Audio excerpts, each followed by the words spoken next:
This is Tandeka Dlamini in Washington, D.C. on September 16th at 15:20, conducting an interview for the Global Oral History of PEPFAR project. Please briefly tell us about yourself to start off with, and your family, where you were born and where did you go to school? Sure. So my name is Yemi Oshodi. Everyone calls me Yemi. I prefer to be called Yemi. And I am originally from Ohio, from Columbus, Ohio. And yes, I'm from Columbus, Ohio.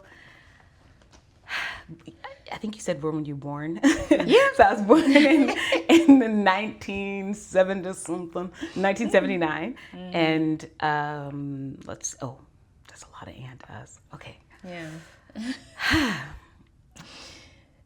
And where did you go to school, for instance? I went to undergrad at a school called Miami University. It's in Ohio, Oxford, Ohio. And then I went to grad school at the University of Iowa. What did you study at the University of Iowa? I studied international development. As an undergrad, I studied journalism. My father was a journalist. I wanted to be a journalist, and then through a journalism internship, discovered that I wanted to do international development, and so then went to grad school. Got it. So how did your career start off after you got your degree? So one of my professors in grad school told me about a program called Peace Corps. Of course, I had heard of Peace Corps before, but I didn't think it was a good fit for me. My parents are from the continent of Africa. They're from Nigeria. And so in my head, it was something for other types of students who didn't really know Africa that much and things like that, or other continents very much. And but I decided to do it, and the professor explained to me that it was a really good way to launch my career in international development, and a really good way to see things at the community level, and to really be a part of community in a way that is that we rarely have an opportunity as Americans. So yeah, so I joined Peace Corps right after grad school, and I was sent to the Kingdom of Swaziland. I see. So how did you, for instance, get to be posted to the Kingdom of Swaziland? Did you have a choice? Did you not? I mean, what were the events that led you to decide to go to Swaziland? Sure. So for Peace Corps today, they give you choice. They give you the choice to choose the country you want to go to. At that time, they didn't. It was just, they decided what country was a good fit for you. You had to tell them then whether you were interested, sorry guys. So at that time you had to tell them what sector you were interested in. And so I was thinking, well, at that point I'd been to the continent of Africa before, not many times, but before, and I'd spent some time there. So I thought, oh, let me try something different, because I know that I'm going to come back to Africa, and I know that I'm going to live in Africa eventually. So I told them, even though I had studied in grad school, I'd studied HIV/AIDS in particular, and youth development and all of these sorts of things, specifically focusing on Africa. I thought, well, let me just try to do something a little different. So I signed up for a program. I said, when I told them the continent, I think I said like Eastern Europe. And then right before they assigned me to the country, I reached out to them. I called them almost frantically, and I said, I know that I said I'm open to Eastern Europe, but is it okay if I go to Africa instead? And I'm open to West Africa, I'm open to Southern Africa, I'm open to Northern Africa, I'm open to anything in Africa. And they said, actually, we have this program, and looking at your resume, we think you'd be a really good fit. And it's in a place called Swaziland. And I was like, I've heard of Swaziland. And I said, okay, well, if there's space in that, I would love to go. And that's how it all worked out. The rest is history. I see. So I was really going to ask you about your exposure to know about HIV issues, or anything of that sort. So if you don't mind me asking, what was it in your resume that resonated with Swaziland that made them think that you'd be a good fit to be posted there? Yeah. So for me, well, let me say, volunteering. When I was young, volunteering was just a huge part of my life. My father he was an alumni of Howard University, and so he, as an African, as a Nigerian living in Columbus, Ohio, he got really ingrained in the Black community. He was a journalist that was a civic journalist, and so he worked on a lot of issues related to the African American community. And right across the street from where he worked was this nonprofit organization, and my brother and sister joined it. They're older than me, and then I joined it after them. And it was called the Urban Minority Alcoholism and Drug Abuse Outreach Program, or UMADAP. And we also called it the Self-Esteem Team. So I joined the Self-Esteem Team when I was about 11, and that was really the launch of my work or the start, I'll say, the start of my work in HIV and AIDS. It was our job to teach youth that were like us, that looked like us, and who were from inner city Columbus, about HIV and AIDS, other STDs and STIs, about drug abuse, about confidence, about life skills, and all of those things. And so I did that from when I was 11 all the way till I was 18. And so by the time I was 18, you can imagine having done that from before you could even be bad until I was 18. It was such a huge part of my development. And I was convinced from from the time that I started that I wanted to do work that was similar to that. Whether it was in the U.S., whether it was in Ohio, in Columbus, or somewhere in the world. Okay. And they also saw, so in addition to the fact that they saw that I had been giving presentations and doing HIV and AIDS small groups, and and really doing a lot of life skills all over the state, they also saw that I had focused in grad school in my international development program. I had focused on social marketing, but specifically social marketing as it relates to HIV and AIDS. So I would look at social marketing of condoms and things like that. And I even did a project in grad school. Is called my graduate thesis, or my graduate project was I created a program for youth in a rural rural community of a country that of X country, and it was called Beyond Prevention. And the idea, it was a behavior enhancement program for youth that are operating in these networks for disease prevention. And so when I heard that I was going to be going to Swaziland, I was so excited, because I was like, ooh, and my best friend today, she'll still tell you, I was like, beyond prevention, we're going to look at trying to do beyond prevention, and seeing if we can adapt the model that was created there to the needs of youth in the communities in Swaziland. Because I learned as soon as I got invited to the country, I had a 2-page document that explained what my job would be. And for the first time ever, Peace Corps had HIV/AIDS workers. We weren't health sector, we weren't a certain sector, we were HIV/AIDS educators. And so we were specifically working with youth in the Kingdom of Swaziland. And so for me, it was such a great fit. And I think they saw what I felt, which is that it was an opportunity to learn more, but also to utilize some of the skills that I had learned in school.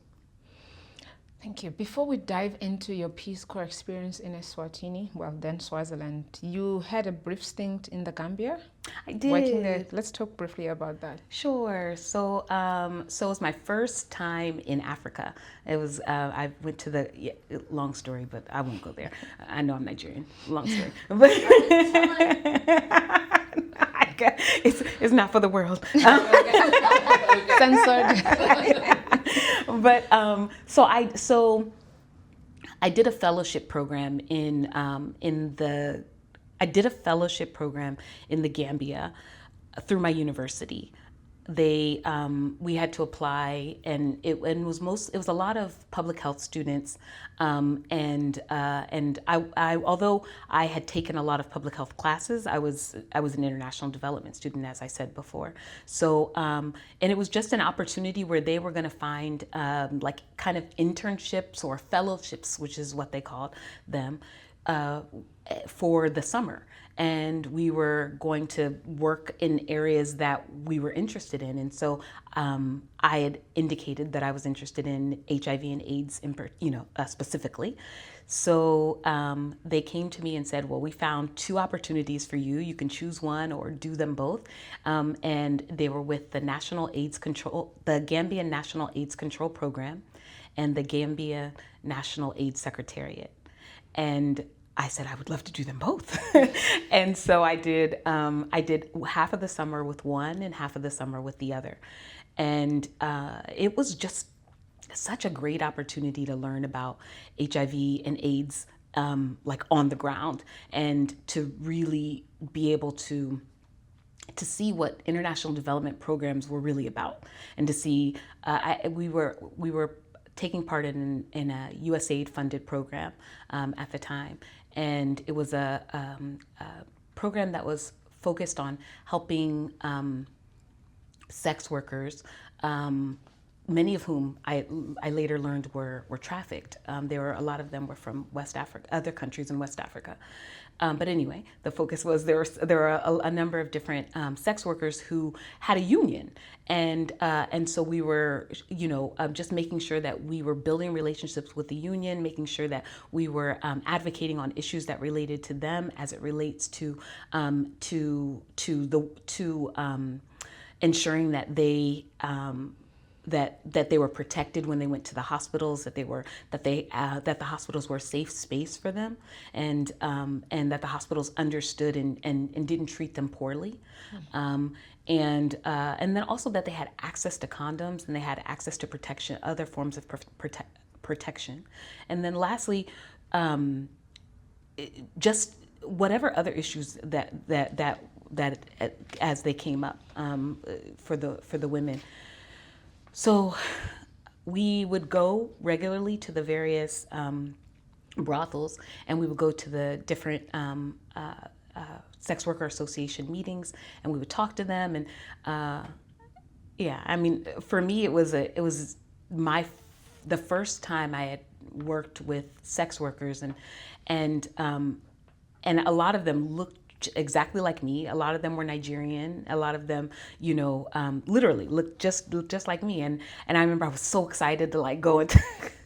I was so young, but I was so excited to go and talk to them and see how I could be of help and support. Because I think back then I thought I could be of more help than I actually. I later realized my role to be very different, but they weren't very excited to engage with me. And the gentleman that I went with, who worked at the National AIDS Control Program, he made it clear to me that it was in large part because I was a woman, so I had a lot of relationship building to do. So I would just spend my time when we would go to the hostels, or the hostels, which were also the brothels that they lived in. I would just play with their kids. And so I would just spend time with their kids, have fun with them, do songs and dances and things like that. And then eventually they got to accept me more and realize that, I love their kids, so, maybe we can talk too. And then I got to know them a lot better. So how was the state of the pandemic at that time when you went for the fellowship in Gambia? It was, from what I recall, the rates of HIV in the Gambia were low at that time, and they were constrained to like key populations. And so the work that they were doing in the country, the work that the government, the National AIDS Control Program, was doing was really focused at key populations, hence why we were working with commercial sex workers. Okay, let's move on to Peace Corps volunteers in Eswatini. So you become a Peace Corps volunteer between 2003 to 5. Would you explain to me if you knew about PEPFAR before taking this position or not? That's a great question. I knew all about PEPFAR before taking the position. Tell me your first time you heard about PEPFAR. So I learned about it in grad school. It didn't technically exist. I mean, it hadn't been fully launched at that point because I was in grad school from 2001 to 2003, and so it was like maybe it had unofficially launched, I guess, but or they were starting to create it, but I knew that it was coming. And we studied about it in my public health classes, and we learned about it. I knew at the time. You mean to be honest? Yeah. Okay. At the time, as a student, a grad school student, I was not a fan of the idea of the concept because I was so I had strong feelings about the abstinence, be faithful, and condomize kind of strategy, and how it was leaving out a large part of the youth population, and about a large part of the population in general. And so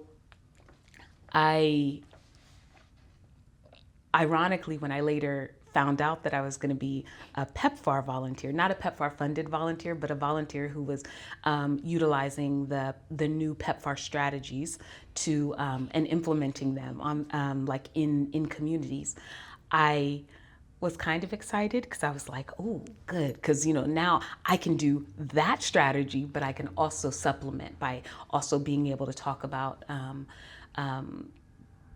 topics that are not as popularly talked about by the people who created the ABC. So like I can talk to youth about, I can try to create programs that also address having safe sex, and or also address that it's not horrible for young. Well, sorry. Let me figure out how to say this. It's not horrible for young kids to know, but that understood that youth, that abstinence was not the only option for youth, and that the reality is, especially in Eswatini, which is the country that I was working in at the time, youth were having sex. And so with them, we were told by government, and we were told by lots of people, for them, it's not about condomizing, it's only about abstinence. And so I was excited about being able to be able to hear their concerns as well, and to be able to help them create the programs that they wanted that really addressed their true needs, which included abstinence, but also included being faithful, and also included condomizing, and it also included looking at some of the harsh realities that they were facing, where none of those options made sense, or where they had to negotiate, where it was, I'll say, where youth were often, especially young girls, were often negotiating not to use a condom in an effort to make themselves to make them a better partner, a better selection for a man. Interesting. Yeah, I'm just laughing because, before you were in the forefront and working, in the communities with this, you were like, this is not working, it might not be, but then now you had an opportunity to be immersed in the community. So although this is the strategy that is being promoted by PEPFAR, who you have to represent in the community, but I think this is also important. So exactly. Having that liberty once you're in the community, because, you feel that this is the need based on the, the people that you have to serve. Exactly. So when you came to Eswatini, I know you've been in the Gambia, so now Swaziland a couple of years later, And at that time, I know Swaziland was around like one of the countries with the highest prevalence of HIV. Was there anything glaring that you saw, like to feel the impact of HIV when you got there in the communities, especially where you were located? So much. I think so when I arrived in Swaziland, our Peace Corps program had just reopened. Peace Corps had just reopened after closing in the 90s, and it had been invited back by the king and the government to do an HIV specific program, and it was, as you said, because the country had just earned the title of the country as with the highest prevalence of HIV in the world, from, I believe, Uganda, or Botswana. I don't remember which one at the time, but I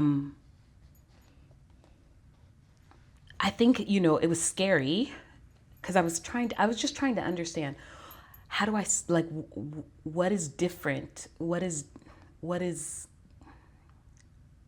I don't even know how to say it, but what's different here that it's spreading, that it's not spreading as fast in my own community, where I'm from. And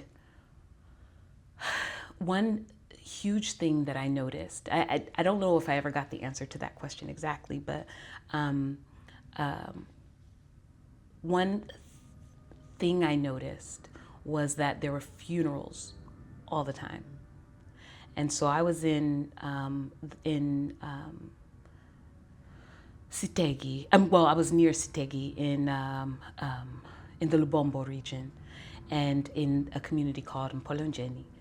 And in that area, it was a medium-sized community, but there were so many funerals every weekend. And the amount of funerals didn't make sense to the number of the size of the community. There were so many. And I remember thinking, wow, that's what everyone does every single weekend. And I remember people telling me, oh yeah, this weekend I know this person and this person and this person and this person who passed away. And I just thought it was just so confusing to me that there were that many funerals in a small community. In a community where every person knew lots of people who had passed away each weekend. And I remember something else that was kind of shocking to me. I remember, because I was 20, when I was in Swaziland, I was about 24 through 26 years old. And I remember not seeing people in the community that were my age. It was like there was just a gap. There was this just gap of people there were a lot of youth, like young people, a lot of kids, a lot of youth, up to probably very early 20s. And then there was like a gap. And then then there was like people that were like 40 or late 30s, early 40s. But the people that were that age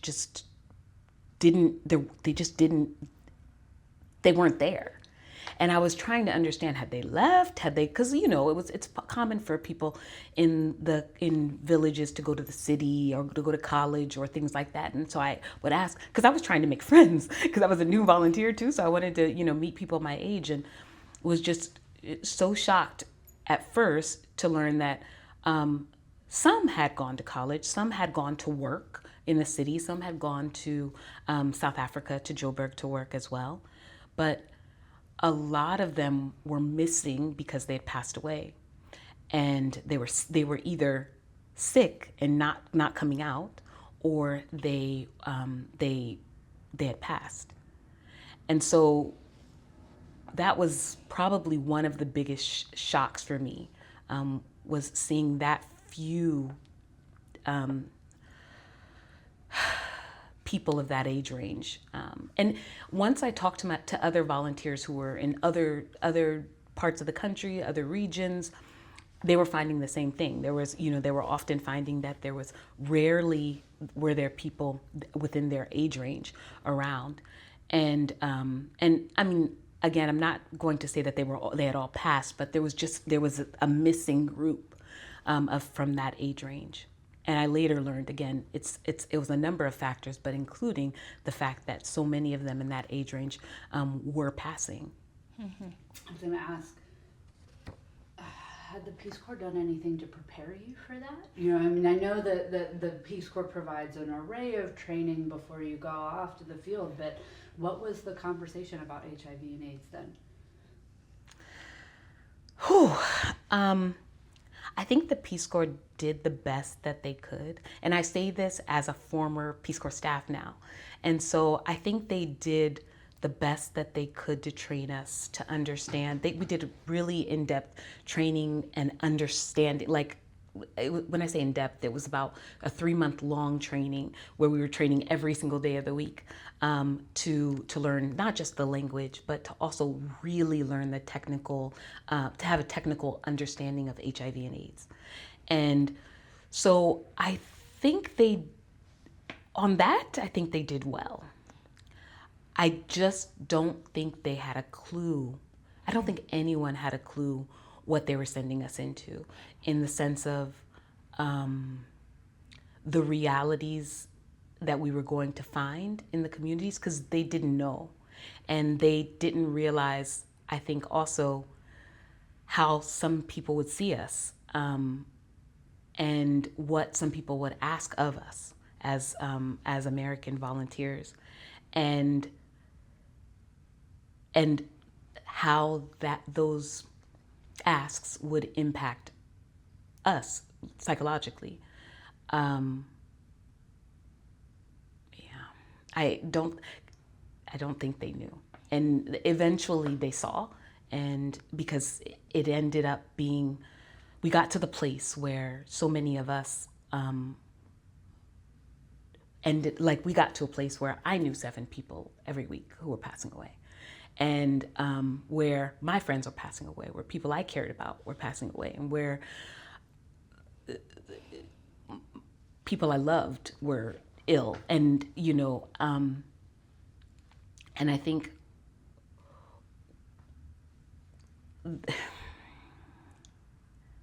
they didn't know that we would need that much psychosocial support.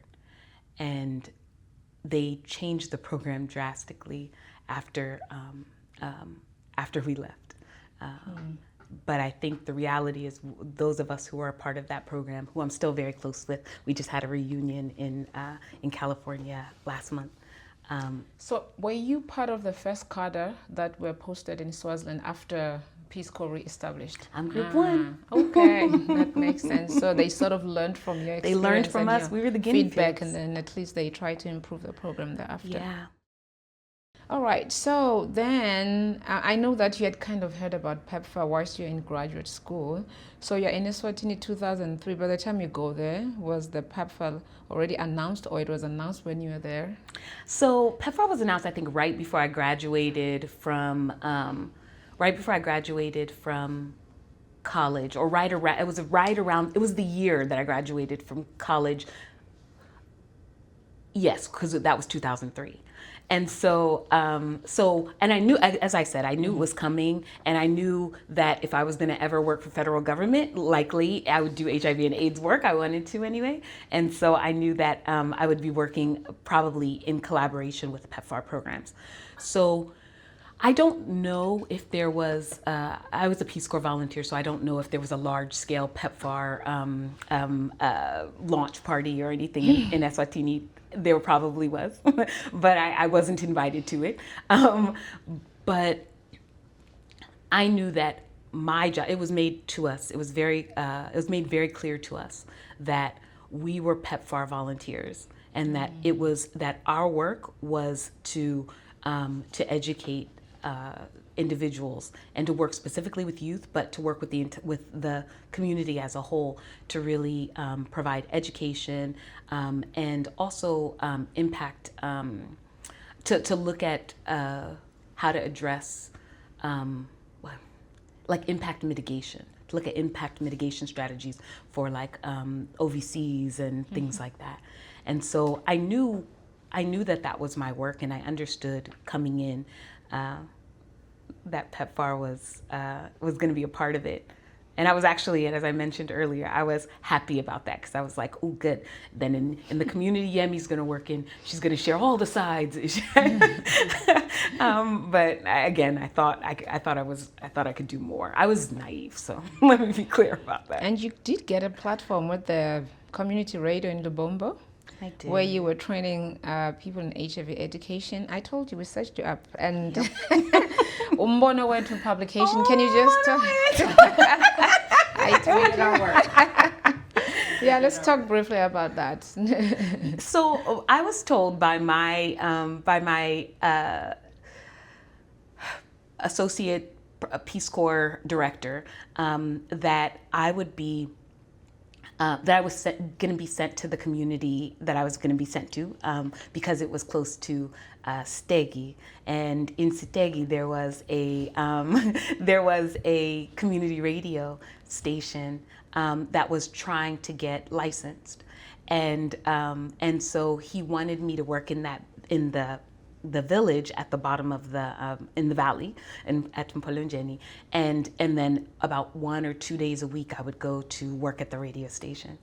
And so, and he said that he chose me because I had a background in community radio. I'd worked for NPR, and I had for various NPR stations and also other radio stations in college.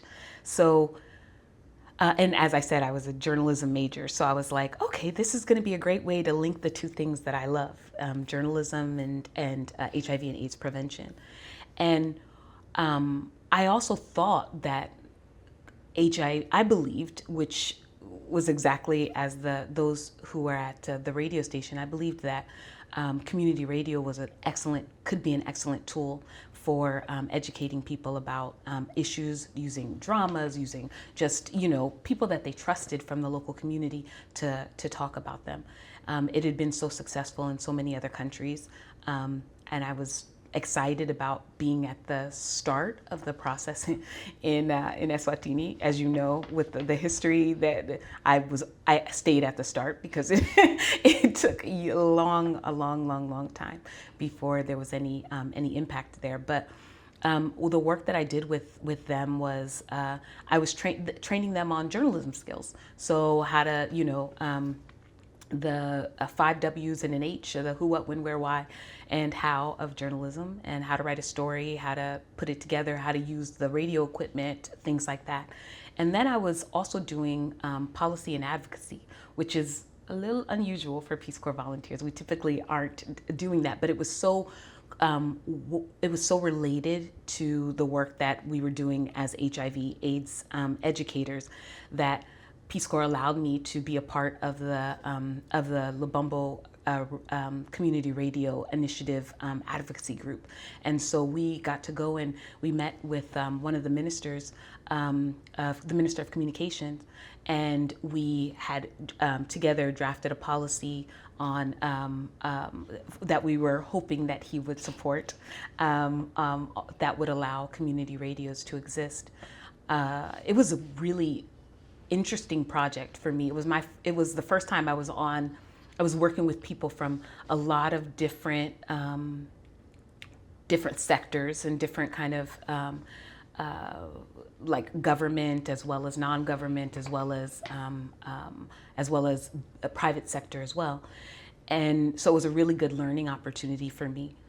I loved the fact that it was funded by the Open Society Initiative, which I didn't know of really before, but I got to learn about the work that they do, and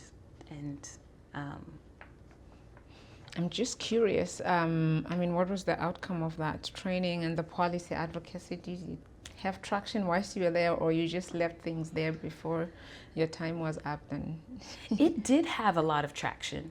Mm-hmm. It did have a lot of traction. We were lucky enough that we met with the Minister of Communications, And he met with us, sat with us, talked to us, and was excited about the prospect. I didn't understand this at the time. I never at the time understood why it wasn't having the traction that we wanted it to have. I later discovered after Peace Corps that it was all that, and you probably know this more better than I, but it was filled with the Lubombo Community Radio Initiative was supported by a lot of people who were anti-government and anti-kingdom. And who wanted a democracy in the country. And so it wasn't really, so no matter how hard we tried, I think with just the individuals that we had as part of the initiative, individuals who I love and respect and who I was so happy to work with and learned from, but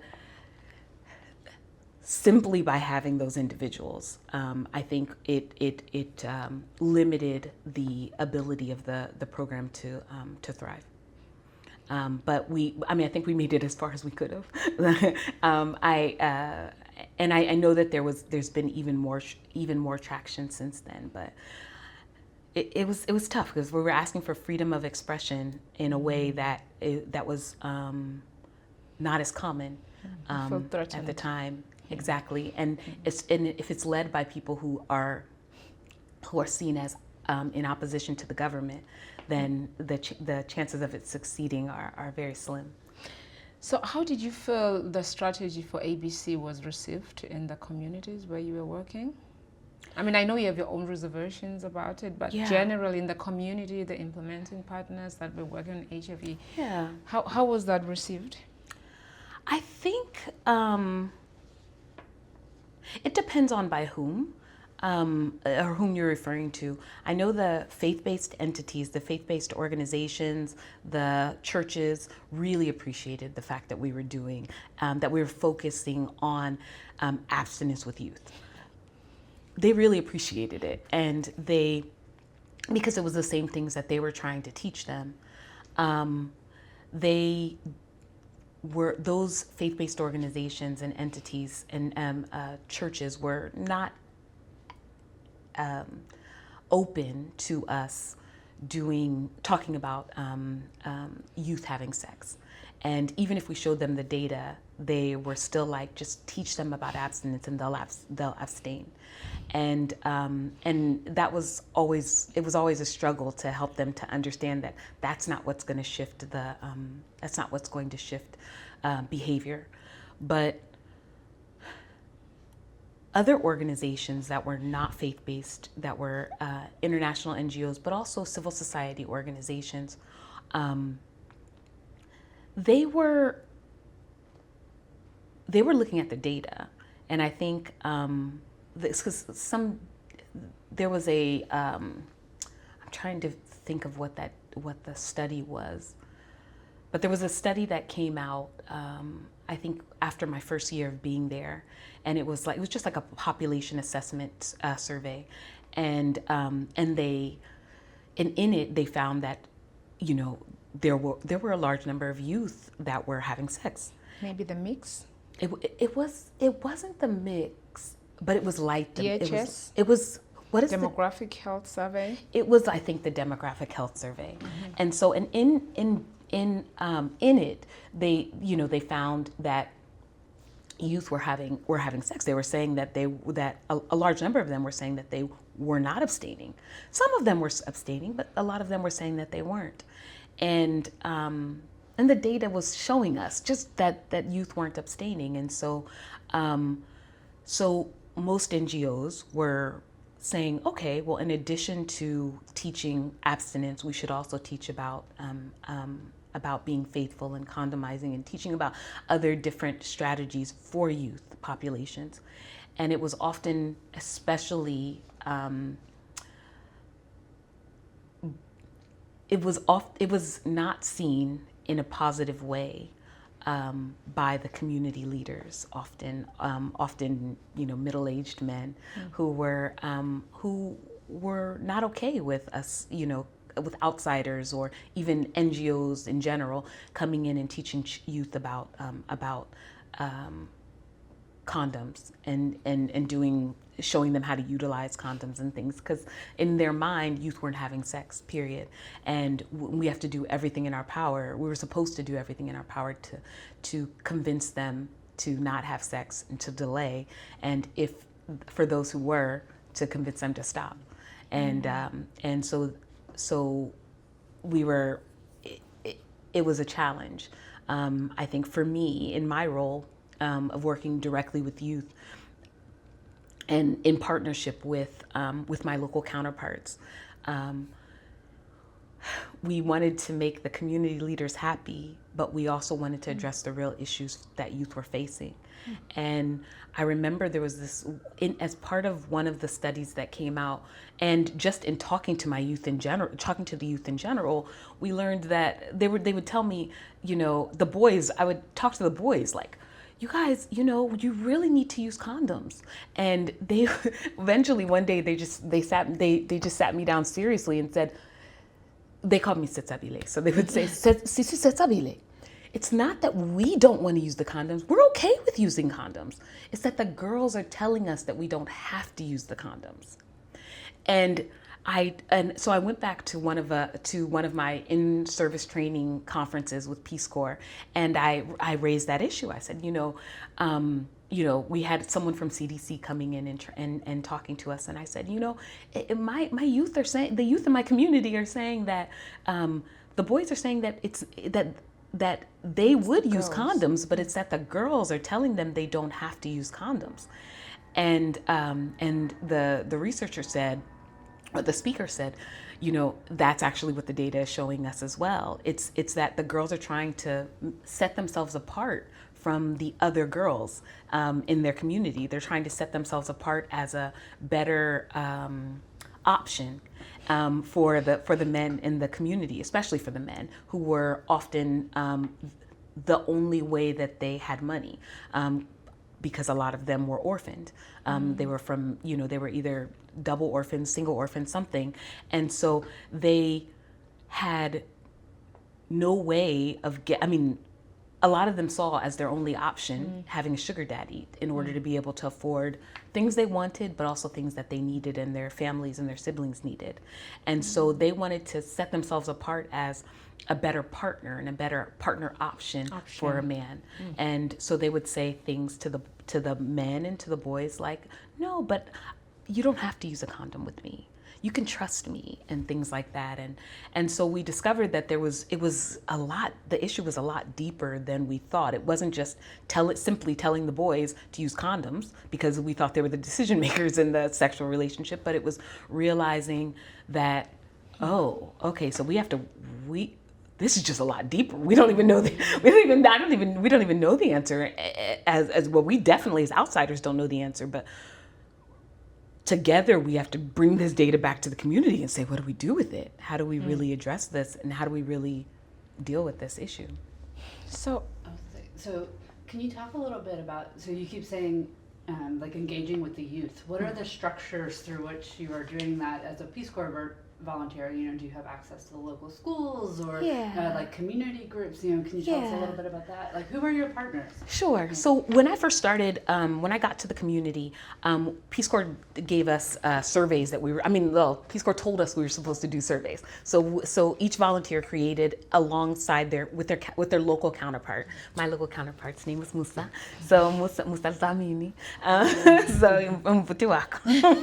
So we created essentially focus groups, and in those focus groups, we would do focus groups of as many populations in the community as we could find. So we do focus groups of women, mothers. We would do focus groups of men, fathers. We would do focus groups of kids, focus groups of youth, focus groups of teachers, and as many focus groups as we could find, and ask them questions to better understand things. And then we would also meet with the community leadership. I'd meet with the community leaders at the Umpagatsi, which is like the chiefdom. And then I would also meet with local leaders at the Nkundla level, which was like the constituency level. Thank you.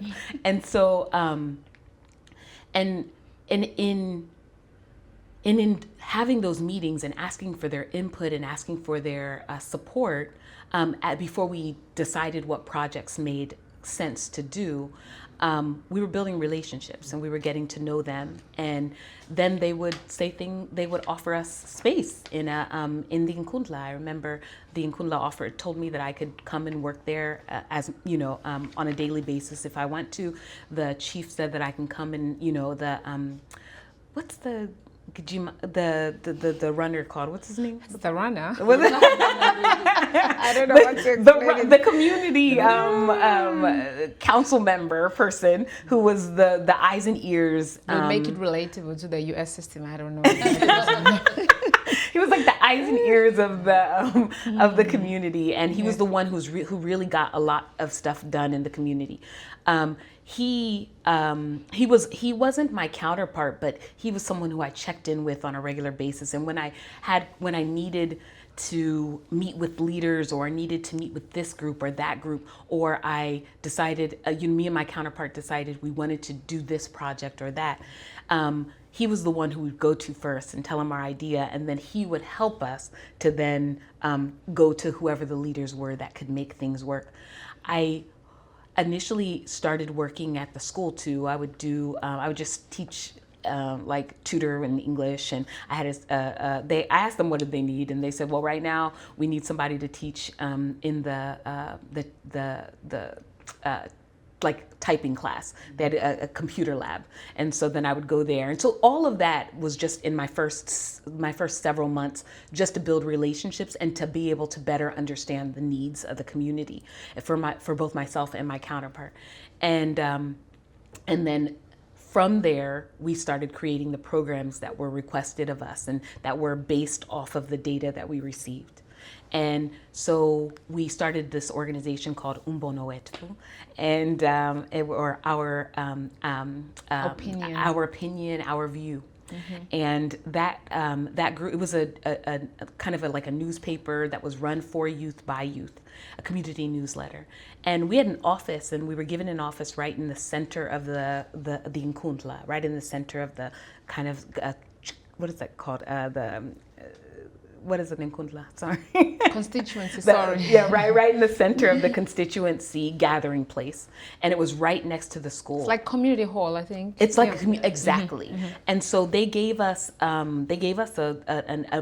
building that they weren't using, and they said it could be our office. And then so when the youth would come out of school, we would just host events and host things there that they were excited about, and that they we do talent shows and we do other things, and we just offer play music and just offer them places to come. And so I hope that answers your questions in terms of kind of how we found the youth. Definitely. Yeah. All those different spaces and opportunities. Mm-hmm. I want us to go to Guyana. Mm-hmm. I mean, in Eswatini, we start from you as, in your neighborhood and being involved in all of that. You go to the Gambia, you get experience for institutional management of HIV and, information sharing about HIV. You go to Eswatini, now you're in a foreign community. Working with generally youth and understanding the landscape of community involvement and development as far as HIV is concerned. So it does seem like when you went to St. Lucia as a volunteer, emergency response volunteer, it seems, that you're involved in a different aspect of HIV work, prevention work. So tell us about those men's health initiatives, focused HIV and mitigation, efforts that you're involved in. Sure. So. And how you got there. Sure. Oh, yeah. So right after Peace Corps, I worked for international nonprofits for about 8 years. So I worked for PSI, and I worked for PATH, and I worked for and when I worked for PSI, I worked for them in Guinea, and then I worked for PATH in DC, and I think I also worked for World Hope International doing anti-human trafficking work. And then after the 3 years of doing anti-human trafficking work, I was and all of the work I had done before that, I think I was tired. It was a lot to process that I hadn't really unpacked. And so I knew I needed some time to really unpack that and figure out really what I wanted to do next in life, and if I wanted to stay in this field, because it had taken a lot of energy, I think, and left a lot of wounds, honestly. And so, because, yeah, I hope that's enough. Yeah. And so I signed up for Peace Corps in St. Lucia, and with the Peace Corps Response Program, which is a 1 year, for me, it was a 1 year program. And I applied to be an HIV/AIDS PEPFAR funded volunteer. And I was doing projects with specifically men's health, HIV and AIDS, and also men's health initiatives. And so I was working for the St. Lucia Planned Parenthood Association, and I was running I was co-running their only men's health program, because most of their programs were geared toward women. And so in the project we worked with firemen, we worked with policemen, we worked with prison wardens, and other men who worked for government institutions. And we were just educating them for themselves, but also in some ways, especially for the prison wardens, as part of the work that they did in the prisons. And we were educating them to be peer educators of other men. And so we did a training of trainers initiative, and it was, yeah, and then taught them how to train others, and taught them how to track their success, and how to assess whether or not they were being effective, and things like that. And through that initiative, we were asked, my counterpart and I were asked to do a similar program for men who have sex with men. And so we completely adapted our training to the needs of the men who have sex with men in the communities, and worked specifically with associations and groups of gay men and men who have sex with men in general. And it was awesome. It was a really excellent opportunity for us to reach a population that wouldn't have been reached by the other initiative that we did. And so we were able to work directly with men, and I think, yeah. When you bounced back to Peace Corps in DC, before you returned to Eswatini, what kind of PEPFAR work was the Peace Corps doing? At that time, so that was 2013 that I started working for Peace Corps headquarters. And at first I wasn't that deeply engaged in their work, but I knew that they had created an office of global health and HIV, and which was separate than their other technical office that they had. And so it was a large office of the global health and global health and HIV was a pretty large office with a number of different HIV and AIDS specific workers who were technical specialists who were providing support to every country that wanted to do HIV and AIDS work, but then extra support to the countries that were PEPFAR funded. And by that time, by 2013, we had Peace Corps, the partnership between Peace Corps and PEPFAR included PEPFAR funded volunteers. So where, as part of the COP process, Peace Corps would receive funds to fund all of the HIV, all of the health volunteers who were doing PEPFAR work. And they would be able to fund their trainings as well, and education that was provided to the volunteers and their counterparts and community members. Then they also were funding small grants that were specifically focused on HIV and AIDS. We called them the VAST grants. I forgot what VAST stands for, but it was so the volunteers would apply for funding through USAID. They would apply for PEPFAR funding to do projects in the community with the community. They're ones that have society. Identified with the community, for instance. Exactly, in collaboration with the civil society organization or school or something like that. And there were requirements where the school or the entity, the agency organization would have to contribute a certain percentage and then of resources, and then the program would contribute the rest. So, were you responsible for a particular country then, in that kind of a setup? Because you're explaining that there were different experts and they were like providing oversight for countries. So I wasn't in the Office of Global Health and HIV. I was in the Africa region. Okay. And so the Africa region, I was the programming and training specialist for about a little over 3 years. And so my job was,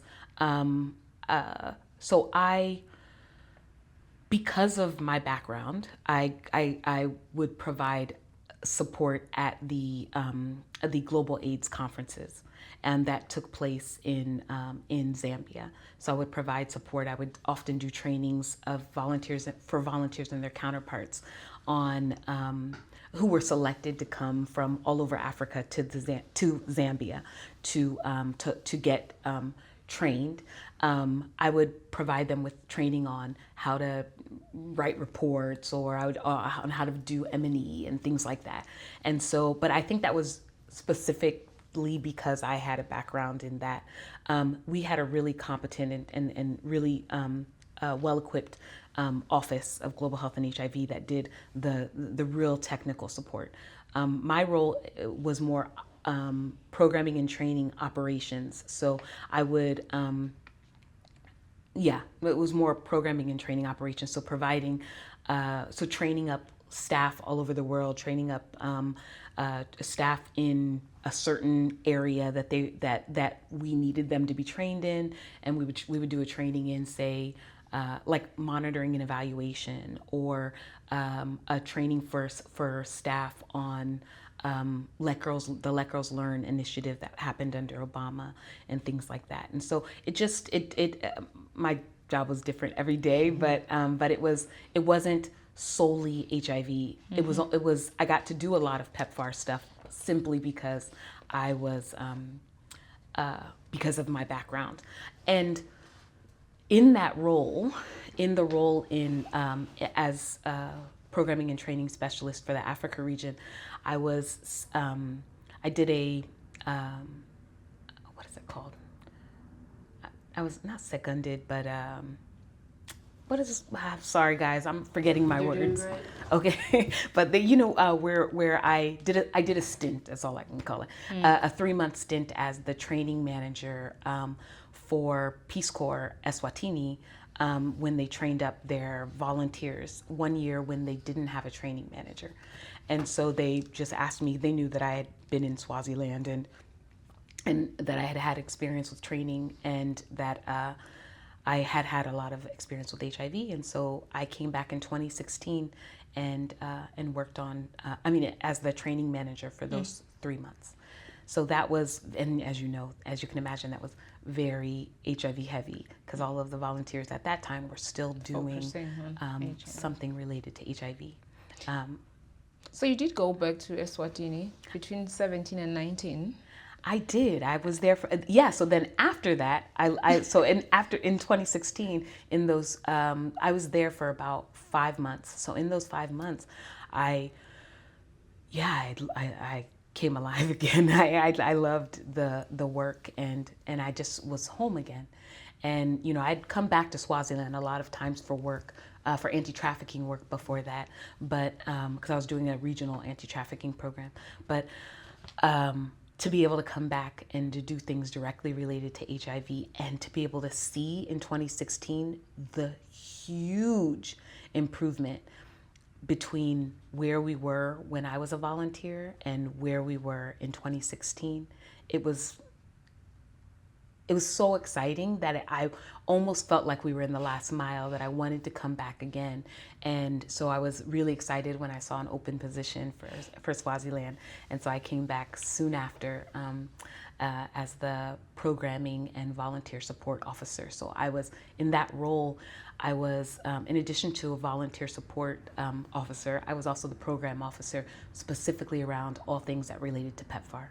And so I was Peace Corps' Deputy PEPFAR POC, but day to day I was the POC that between for Peace Corps in the PEPFAR interagency space, and so I would attend. What's POC, by the way? Oh, sorry, a point of contact. Oh, sorry.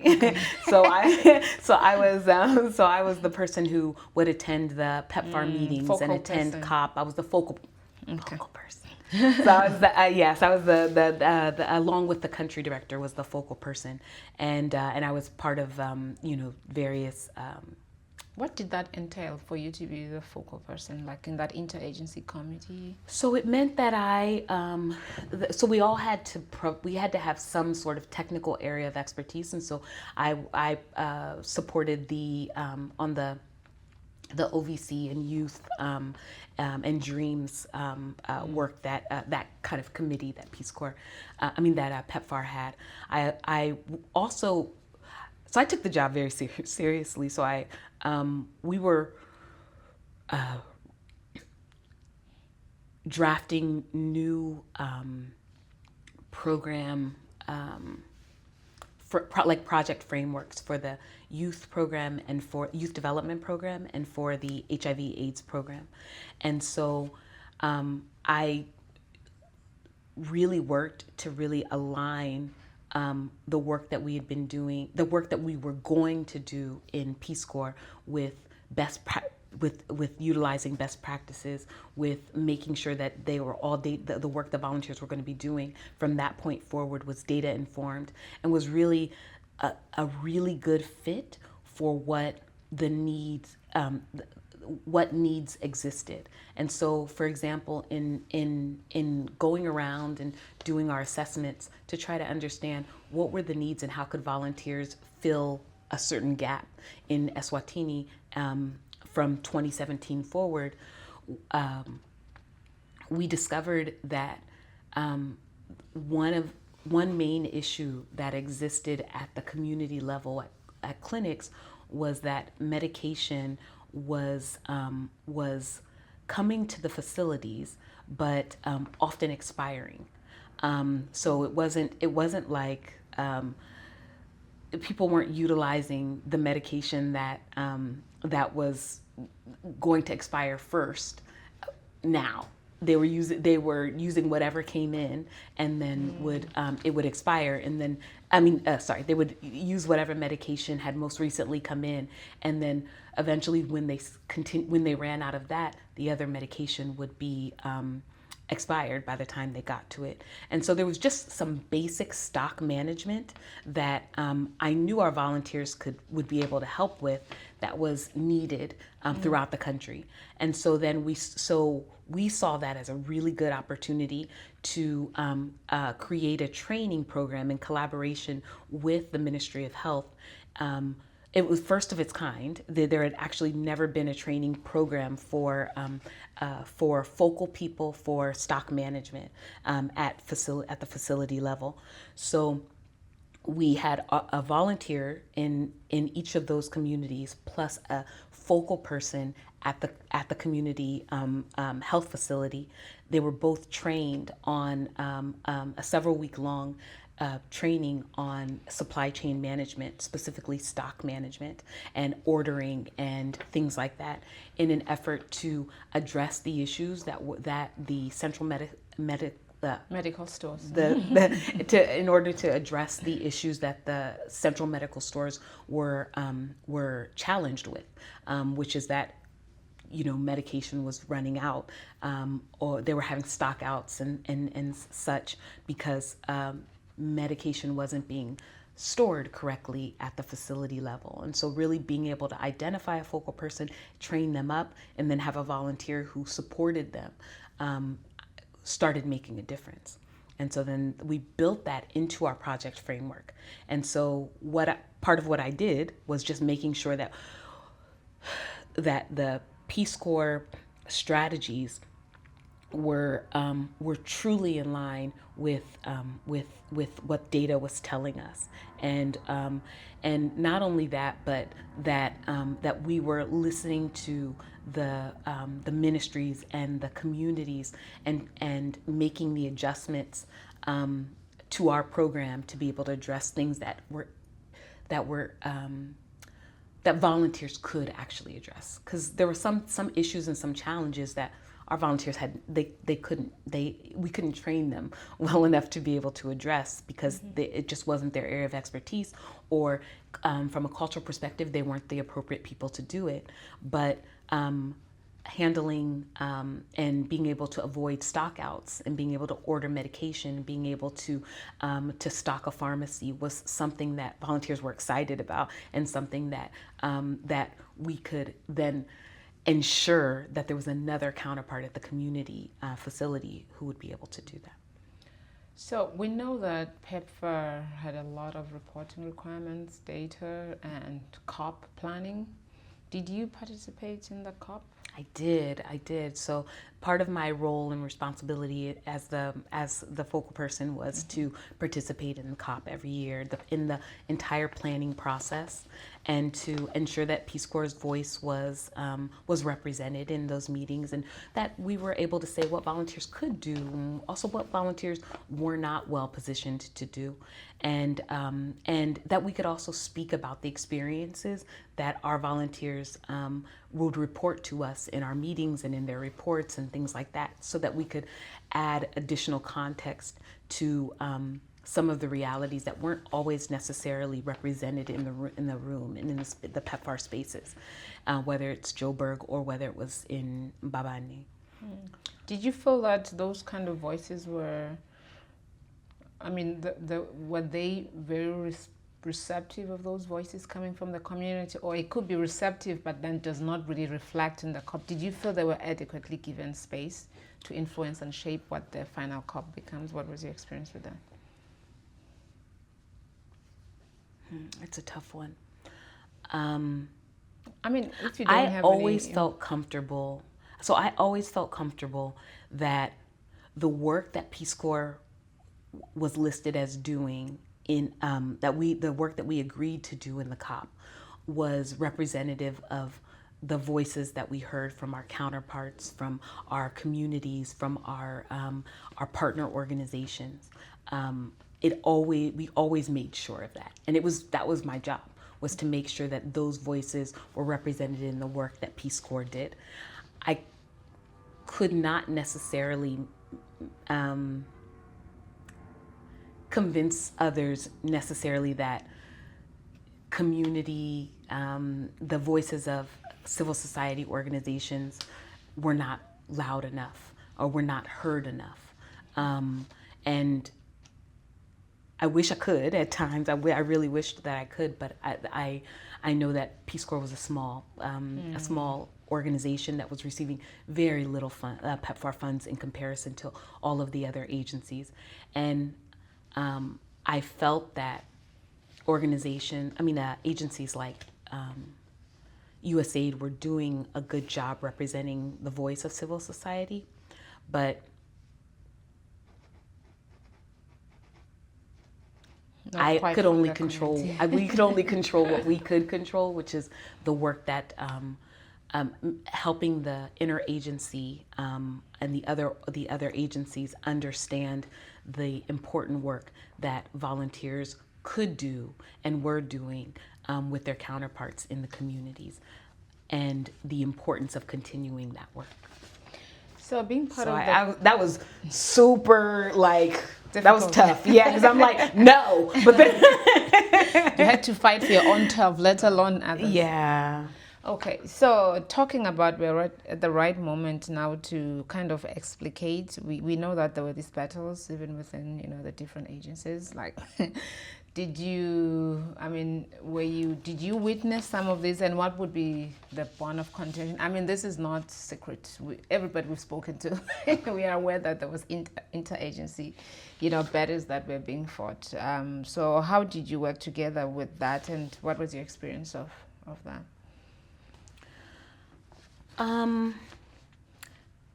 Sometimes because Peace Corps is such a small agency, and because we received the least PEPFAR funding, sometimes, and this is not a unique experience to the countries in which I worked, but sometimes people would say, well, why are we giving them money at all?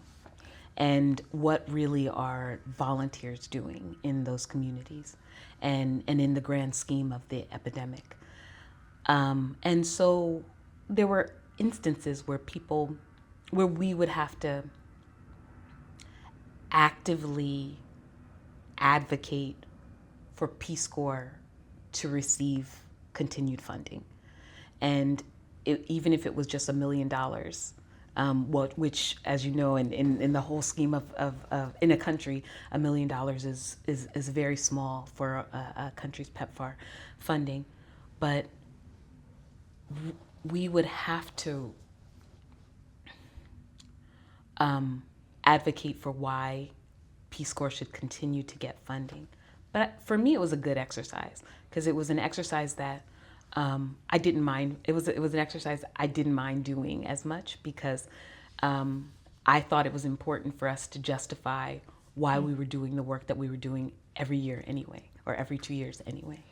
And so it was a good reminder for us as an agency to ask ourselves, are we still relevant in the HIV work that we do, and how can we make sure that we continue to make a positive difference that necessitates us receiving, say, $1 million from PEPFAR. So yes, we were challenged at times, and yes, we were.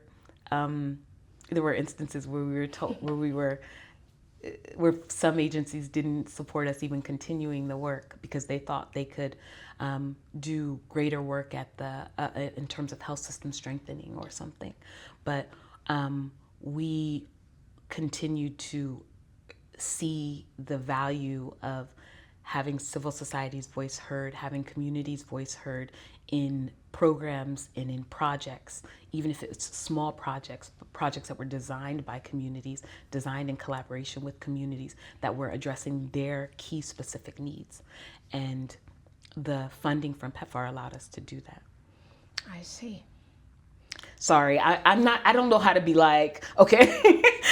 I can be like, well. I can tell you stories. You're doing well. So now let's just drill down to the gist of the matter. Yeah. 2022 to 23, you get to be PEPFAR coordinator in Botswana. Mm-hmm. How do you get there? Let's tell the stories because, we want to hear the stories. How do you get there? So I think the work that I started doing when I was 11, and being able to understand Keeps HIV. Following you. Yeah, from that point to the work that I did in Swaziland and in the Gambia, which for me, I truly believe that I learned more than I gave ever. As a Peace Corps volunteer and even as a Peace Corps staff, I learned more from the community and from my colleagues than I was able to give. But that perspective that I was able to have simply by being a Peace Corps volunteer, the fact that I understood what going to the hospital with someone who's dying, dying of AIDS, what it looks like, and the fact that I care about them and I love them, that is not something that you can get working at a major nonprofit. And the fact that those experiences showed me what HIV was like what the world was like when HIV was a death sentence where ARVs were not in the country. And so when I was able to do any AIDS work that I did after Swaziland, I always had the memory of the people, of the experiences, of the stories, and of the challenges and the harsh realities and the successes. Those followed me and motivated me to continue doing the work. That's not what you asked. But to your question, I think all of that added together as part of the story that made it, that really helped develop my understanding of HIV from a technical lens, but also from a real lens, being able to have worked at, in the country that had the highest prevalence at the height of the epidemic, right? And to be able to understand where we were in, what year was that? In 2021, and to understand that we were really at the last mile, and that we were at the point where within our lifetime, HIV could not exist. And we were getting closer and closer to that. And so I was so excited to work in Botswana because I had seen the data and seen how close they were to epidemic control, and was so excited to kind of, for the same reason that I was excited to work in Swaziland in 2016, 2017, and through 2019, to be able to be on the kind of the other end of it, to where it was no longer an emergency, was no longer, ooh, yeah, that's not what I meant. But where it was no longer a death sentence. And the issue was no longer as, we were no longer at the beginning of the epidemic, but we were at the very end of it, the tail end of it. And we could see within our sight, we could see the end of HIV ahead of us. And selfishly, I arrived in Botswana at a time when the country had done so much great work that got them to the point where they had reached their 90-90-90 targets, and they had just, UN AIDS 90-90-90 targets, and they had just were about to reach the 95-95-95 targets. And I had just gotten to Botswana, my first time in the country, but yet I got to be the one that got to celebrate with the country. They're reaching the 95-95-95. It was the first country, right? It was the first. Sub-Saharan Africa? It was the first country in sub-Saharan Africa, but fairly, and not for the video, but honestly, Eswatini was it. It was it. They fight me so much, because I have always still been close to I was always still close to the PEPFAR Eswatini team, even when I was the coordinator in Botswana. And so Kondile. Kondile, yeah. So like Kontile, excuse me, Kontile. So she was so mad. She like fought me. She was so mad because I knew they were first, but they didn't have plans to make their announcement until a certain date. I wanted to announce ours at the end. So sly. But I decided I wanted to announce it at the International AIDS Conference. I am it. I'm to blame. At the International AIDS Conference, where we were going to be meeting with the new ambassador, where we were in in Montreal. It was, to me, the perfect time to make that announcement. They could have made the announcement, and they could have met with the ambassador before us. I just happened. I told them. So they said, no, we're going to do it after when we come back. And I said, okay. Our data is confirmed. We're going to do it. And so Botswana is officially the first, but unofficially it's the second. I've always heard that. I never quite knew the source of that. So here we are now. Okay. They So- laugh about it though. So you're on the verge of this. You come at the verge of the glory and to bask in the glory that is in Botswana. I didn't do it. I didn't do the hard work. Yeah. I gave So her I mean, it's a good spot to be at. I mean, looking at where you started at a point where there was no treatment and you saw people dying and so much effort and all of that. I mean, it's kind of like befitting for you to be there. You know, maybe you just deserved a break. Oh, but Botswana. I don't know if that was a break. So what was like your priority going to Botswana? I mean, I know personally maybe for those kind of reasons, but for the program, what did you want to achieve out of your position in Botswana as the country coordinator for PEPFAR? There were a lot of challenging dynamics in the interagency in Botswana. Okay. And I knew that immediately upon arrival, one of the things we needed to do as an interagent, one of the things my office, the PEPFAR coordination office, needed to do was to build trust in the interagency and to really build a sense of community in the interagency. People were so used to working within their different agency silos when I arrived. And we wanted to create, so whereby CDC worked in their own silo, USAID worked in their own silo, Peace Corps worked in their own silo, DOD worked in their own silo. And we wanted to create an understanding that we were doing this work together and that we were partnering with government together and we were partnering with communities together and that we were all on the same team. And with a lot of the challenges they had the year prior and a few years prior to that. That was close to 20 years, by the way.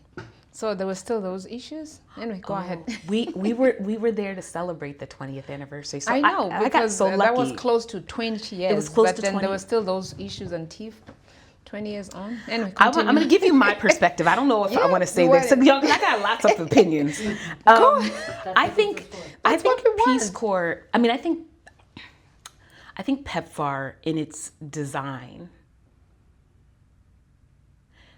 unfortunately, pitted U.S. government agencies against each other for funding, and I don't say that lightly. I don't think it was an intentional pitting of agencies together. I think PEPFAR is I think it's the most successful bipartisan global health program that has ever existed out of the U.S. government. But unfortunately, just in its design, agencies had to every year prove why they should get X amount of money, and essentially felt the need to fight with each other to over funds and over who got to do what work in the country. And it's an unfortunate reality of PEPFAR, especially with all of the success. It was an unfortunate reality that I think, unfortunately, the coordinators got to see better Had than to anyone manage. else. It was your baby to navigate that I think situation. people thought that. And I think it was and it's true that it's the coordinator's responsibility to coordinate the interagency and to serve as a focal point to the government and as a representative from one government to another. I don't think it's the PEPFAR coordinator's job to make everyone say kumbaya and be happy and healthy together. And I think, and it's unfortunate because a lot of people thought that was the PEPFAR coordinator's job. And but the system, the structure, wasn't the process of COP. The way it was designed, the way it was designed and existed in the years that I was part of it, was one that in which people thought they had to fight over the same resources. So I know that you started on a high note with you coming to Botswana because, you know, the glory and reaching the global targets for HIV. I was excited But about that. reality soon sank in, you know, when you realize that, the ground is very volatile here. So tell us how, were you able to manage that? I mean, did you? I think once I realized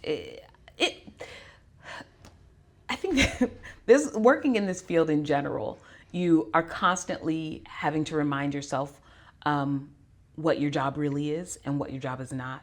And I think you are constantly having to check yourself from having Jesus complex, and you're constantly having to remind yourself that you are not no one's savior. And just in the same way that I had to come to the realization that I was no one's savior in the village of Mpolonjeni in Mpolonjeni Sitegi in Swaziland, I also had to realize throughout my career and in every position, I had to remind myself that I was not the savior. And in PEPFAR, I was not the voice of reason who would suddenly make USAID and CDC function beautifully together and love each other. And so I had to realize and come to terms with the fact that I was not their savior. And there was a lot of work that they needed to do. And a lot of guidance that needed to come from their leadership to help them to coexist peacefully. And they did coexist peacefully in a lot of countries. But just not in Botswana. I mean, in Botswana, I just happened to come at a time there was turbulent relationships. And there was times in which they were working together really well. I just happened to come at a time where it was after really turbulent relationships had occurred. And so, but it was coming to terms, it was me, when I came to terms with the fact that my job wasn't to be the counselor and the psychologist for the PEPFAR OU in Botswana, the operating unit in Botswana. It was the moment in which I understood what my job really was, and which was to really make sure that we were listening to the voices of civil society in as many spaces as we could, that we were listening to the voices of government, and that we were incorporating their voices and their perspectives into the processes that we had. That was really our job. And then to make sure that the processes were designed, were like laid out in a way that made sense and that flowed well for every agency, where every U.S. government agency that was a part of PEPFAR in that country had buy-in and had input as well. But I truly felt, and I think I realized that I had shifted from my job is to be the psychologist, to understanding that my job was truly, again, just to make sure that we created spaces to engage civil society and engage individuals throughout the country to be able to be part of the process. And once Ambassador Nkengasong came in, it was also, and I loved working under him, or being a PEPFAR coordinator during his time. It was also being able to, so I discovered too that our job as coordinators was to change the process and to shift the process from it being PEPFAR telling countries what to do to it being, what does the country want to do with the data that we present to them? What do they want to do it, and what do they want to do with it, and how do they want to use that data to be able to create a program that works in their country, and programs that they can sustain well beyond the time that PEPFAR is there. So explaining to us, like, how did you transition from Peace Corps to now working as PEPFAR coordinator? That unusual transition. Okay, So traditionally, PEPFAR coordinators, there's a few different kind of hiring mechanisms in which a PEPFAR coordinator can be hired. One of the very common ones is through the State Department, and so there'll be sort of a limited career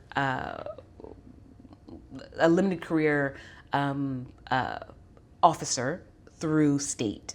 And so then that means usually they can stay for a maximum of 5 years in the role, whatever country it is, but in the role. So they can go from one country to another. Another mechanism is through USAID. That's a very common mechanism that they use as well. And so USAID will hire a personal service contractor in collaboration with input from the OU. And they will hire them and pay for them through USAID. And then another possibility, less common, but it happens, is through being hired through CDC. And so the hiring mechanism in that case is CDC. CDC is actually the one using their PEPFAR dollars to pay for the coordinator, and then in another instance, which had never happened until they asked me, was that there was no coordinator in Botswana, and they needed someone to fill in the interim, and maybe for however long they could be there. And so I had just finished my 8.5 years with Peace Corps. And so with Peace Corps, according to the Peace Corps Act, you could only work for Peace Corps for 8.5 years. And so I just finished my 8.5 years, and so I was, as they call it, timing out. And Peace Corps reached out to me, and the head of the Office of Global Health and HIV told me about the role in Botswana, and asked me if I would be interested in taking up that role. And and so based on my background, she thought it was a good fit. And so I would be hired as a contractor through Peace Corps' contracting mechanism, and then I would be seconded to SGAC in Washington, and then SGAC in Washington would send me to a country, Botswana in this case. And so and that's what I did. And it was a very unusual arrangement in that it was the first of its kind. But one thing I knew for sure, having seen PEPFAR coordinators that came from USAID, or that were funded through USAID or funded through CDC or were funded from state, we always understood that just because you're funded by, you're paid for by an agency, you have no allegiance to that agency once you become the coordinator. Your allegiance is to PEPFAR, and is to the role of the PEPFAR office, and is to the role of the coordinator, which is to make things function well, and to make the PEPFAR processes function well, and in the country. And so the reality is you always have to do a little bit of helping the other agencies to understand you have no allegiance to the agency that hired you, that you are truly coming in supporting all agencies. But that takes relationship building, which again is something that I learned is very important long ago. And so it's something that after some time people develop trust in you and realize, okay, this person is as committed to my agency as they are to the one that's paying for them. I see. And for me, I would like, once you get into the countries, Botswana in my case, you are directly responsible to the State Department, to SGAC, both in Washington, but then also to the State Department in the country. So you report to in my case, I reported to the DCM, and which is the Deputy Chief of Mission. And so that was my direct supervisor, and that was the person who I would talk to when I had challenges, or would really help guide me if I needed any additional support in terms of diplomacy, etc. I see, because my next question was going to be about the involvement of the ambassador in all this conflict. Yeah. I mean, We all did understand. he have any role to mitigate that situation? Sure. Again, let me be clear in saying that in my time, when I arrived, it was at the end of a turbulent period, so I didn't even see a lot of the things. I just heard about them. I see. And so my job, again, as I said before, was to really try to build trust within the interagency, and to try to do that with by celebrating the fact that we were all doing PEPFAR together. That's part of why my office and the ambassador worked, the front office at the embassy worked so hard to try to celebrate the 20th anniversary of PEPFAR, and worked so hard to try to celebrate the achievements that Botswana had in country, because we really wanted to create this this feeling of camaraderie amongst the interagency. The role of the ambassador in the interagency, we all understand that the ambassador is, at the end of the day, with PEPFAR, we are responsible to the American taxpayers, and we are responsible to the ambassador, right? And so we understand that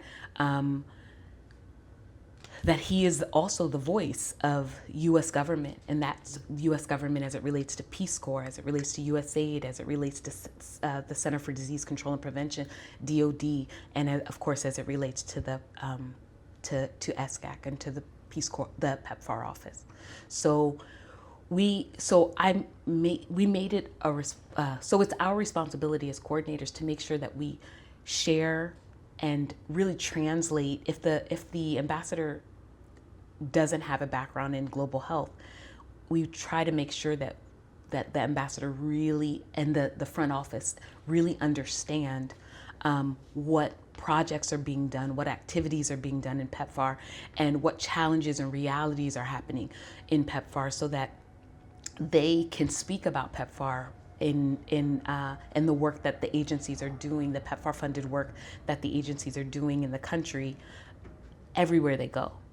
And so part of that is us, making sure that they do site visits, and inviting them to site visits, and inviting them to events, and that really showcase all of the different work that the PEPFAR funded agencies are doing.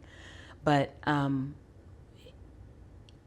we really just wanted to make sure that they could be a great voice wherever they went for PEPFAR. So you did mention that your time in Botswana coincided with the time when Ambassador Kangason, I hope I'm saying that properly, and one of the things that he was striving through was really making sure that the voices of the host government does influence the programs that are being done, and also the data. What it's telling us, the country has to come up with interventions that try to address the issues that the data was saying. Exactly. So I want to find out two things. The first one being in the position where you were the coordinator and the leader for, making sure that happens, what were some of the unique strategies that you implemented? I mean, you, not like you personally, but the country was implementing to steer themselves to achieve that. There were spaces for the country, the communities to influence the programs. The voices are really loud in the design of the programs. Sure. So I would say, so part of my role as coordinator, I just want to be crystal clear, was to create spaces for agency leaders to be able to have conversations and to be able to make decisions for the entire operating unit.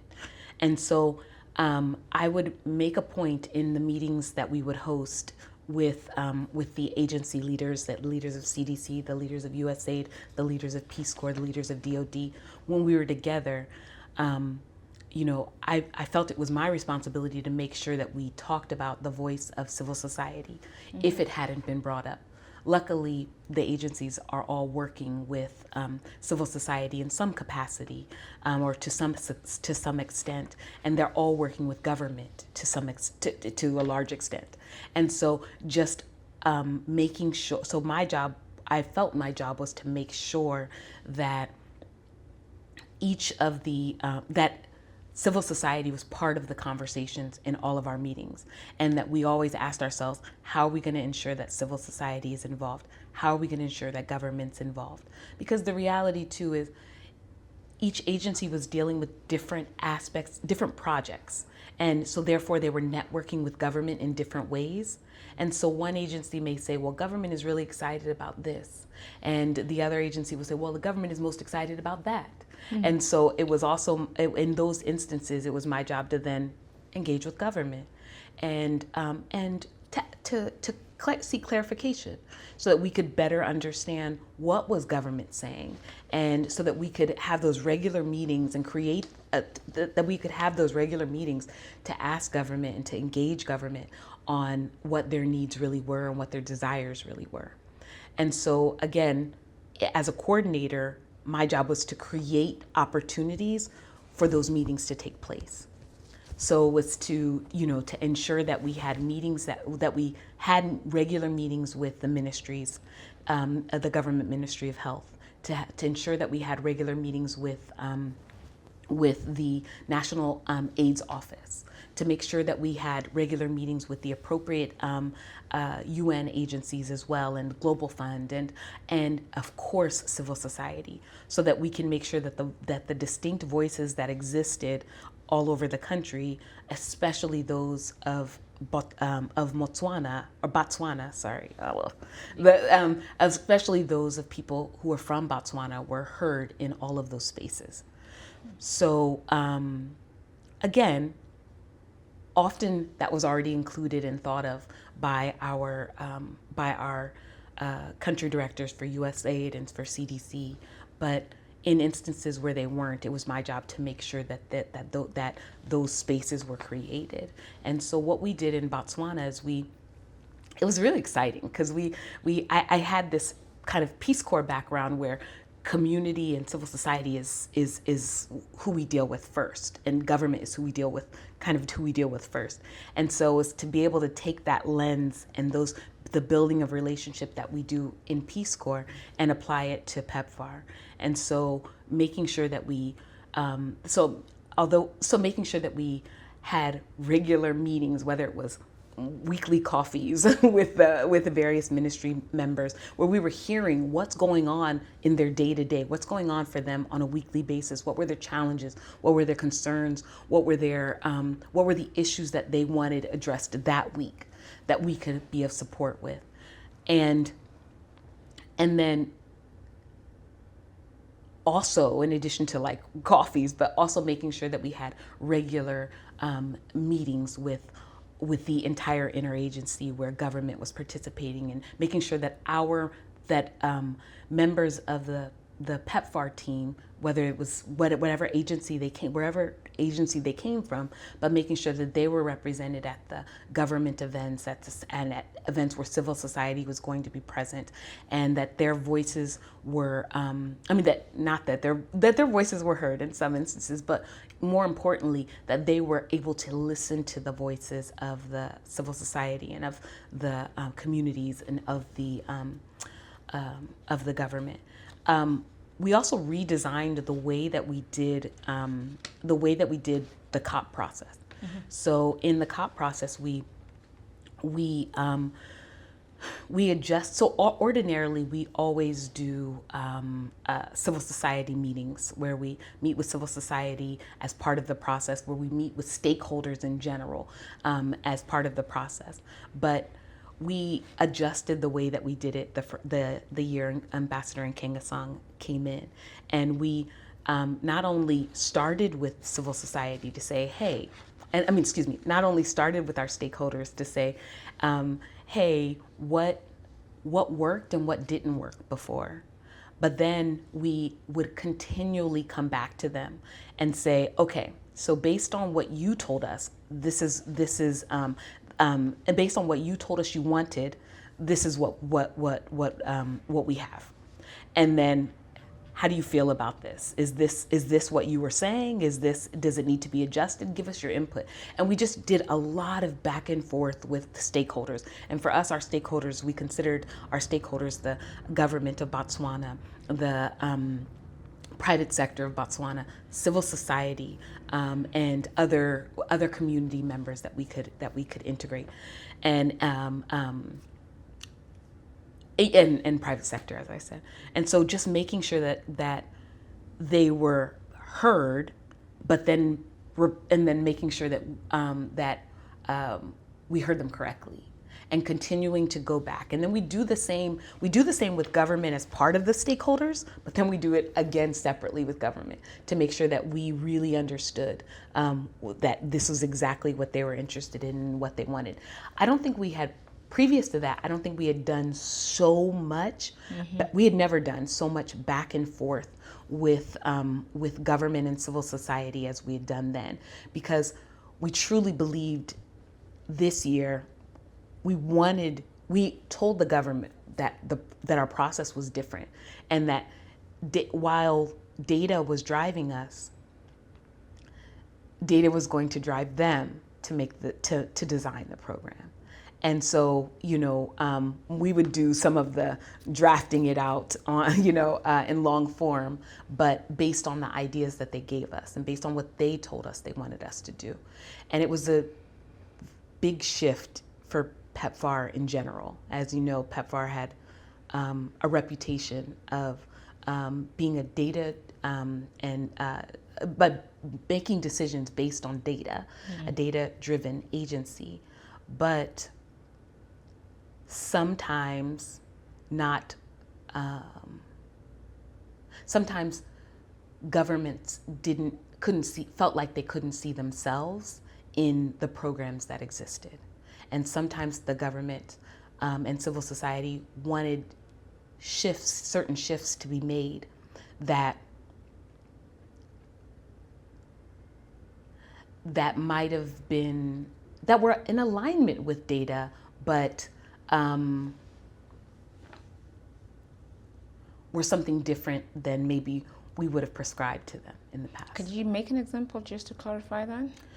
Sure. So one of the things in Botswana, one of the things I heard again and again was after the success of the Dreams program, was that young boys are being left behind.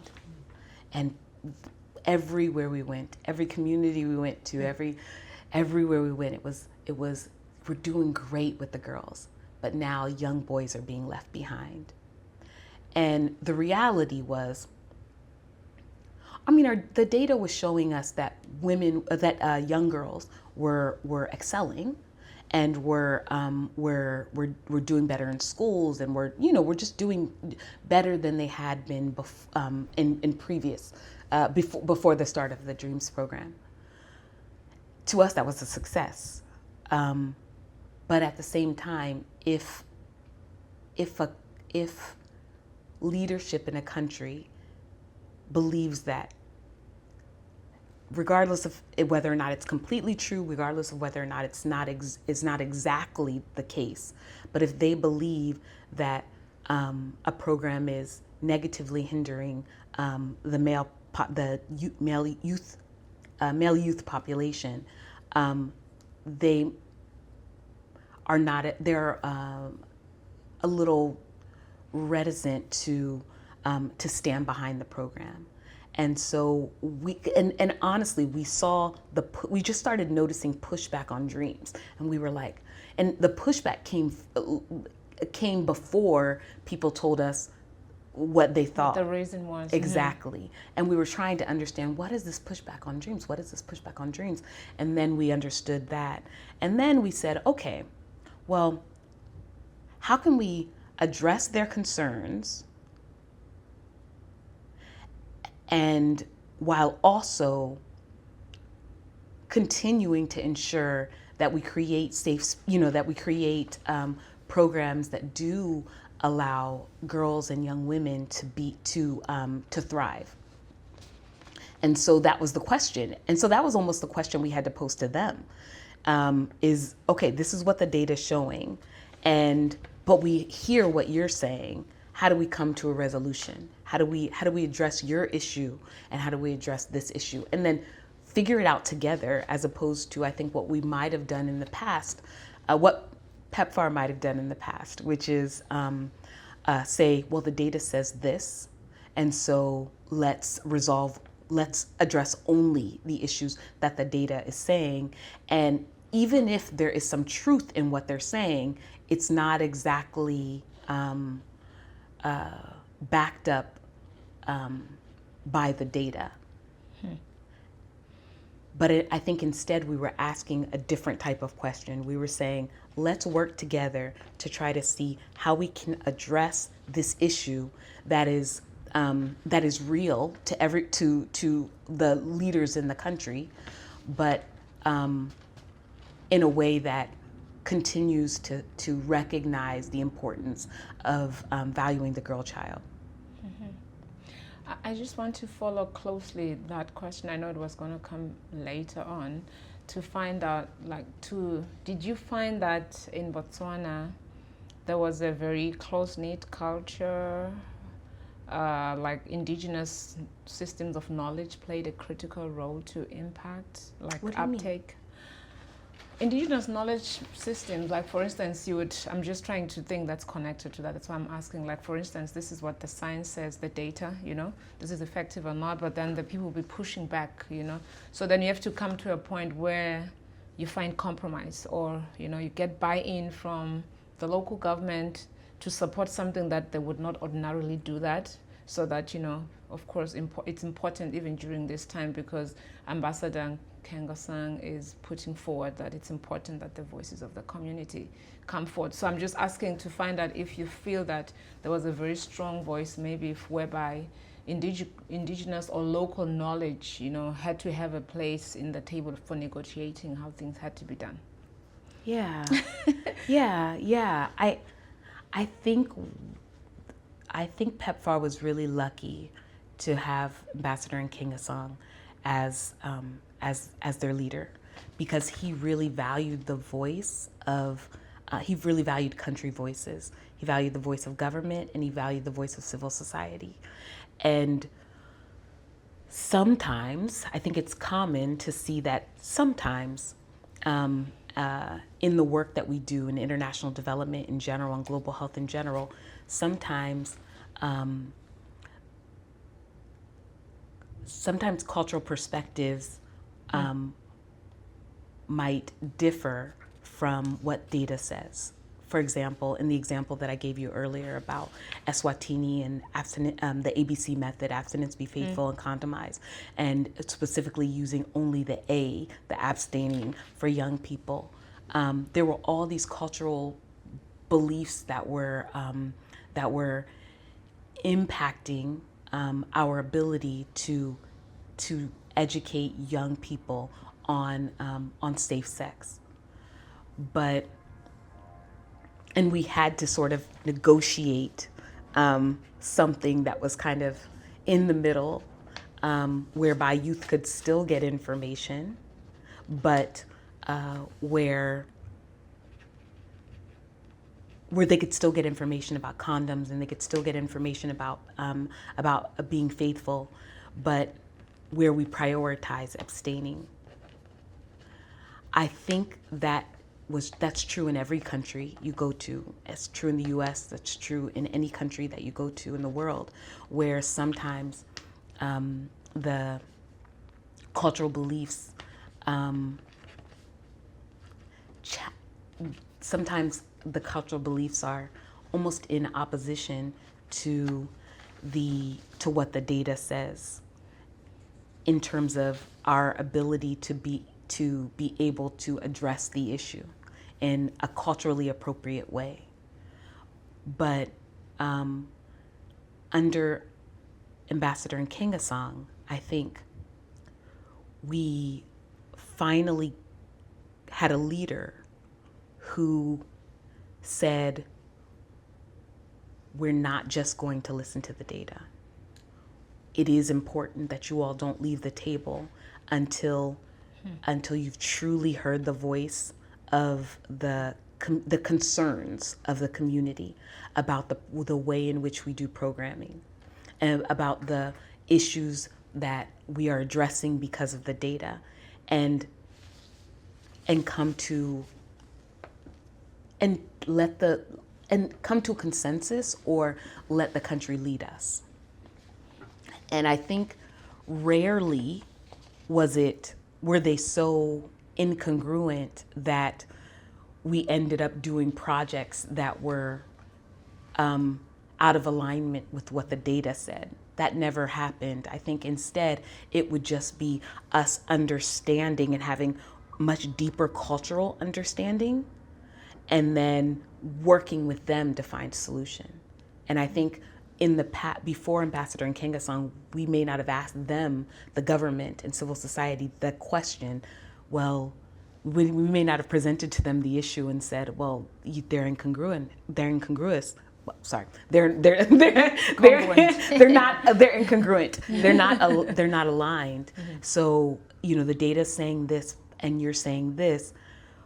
What do we do? And how do we get to a place of understanding? But in our time in PEPFAR, PEPFAR Botswana, under Ambassador Nkengasong, we would sit in those rooms and discuss with our partners, with our stakeholders, with government, with civil society, until we had a solution was reached. Consensus. So would you say this kind of conversation transpired during the COP? Was that the platform in which you'd see these coming up, or there would be regular meetings throughout the course of the year? There were, it was especially during the COP, mm-hmm. because, so we might make observations during meetings in which we were presenting data, like on a quarterly basis. We might realize that we would see something interesting, or government might say something that was surprising during those meetings. But to really delving deeper happened during the COP process, because the COP process was us planning for the future and planning future programming. And so that's the moment where we could say, okay, I remember at the Q1 meeting, a data meeting, we talked about, you mentioned this. Now, how does that align with with the program that we recommended, or that you recommended? And then we'd have those more challenging conversations. I think those conversations, maybe they would have happened anyway. In some cases, they might have happened anyway. But I think Ambassador Nkengasong just gave us permission to make it part of our process, an even deeper part of our process. More explicit. And more explicit, mm-hmm. exactly. And made the process more of a back and forth process. Okay, you've told us this. Okay, we're gonna go back and we're gonna build it out a little bit more, and then we'll come to you and hear your input. And then we're gonna build it out a little bit more and come back to you. And so it was a very consultative process. Even more so, I would say, in my opinion, than under previous ambassadors that I had worked under. So under Ambassador Burke, who I think was an amazing leader as well, and really helped us to get to the place where we were making data-informed decisions, and at a time in which we needed to make data-informed decisions. But I think Ambassador Nkengasong came in at a time where he understood that we still needed to make data-informed decisions, but the civil society, and the government and the private sector were going to be taking over all of these projects, all of these programs after PEPFAR left. And so as part of the transition, it was making sure that the programs that we were designing next were programs that they could stand behind and say, this is exactly what we wanted.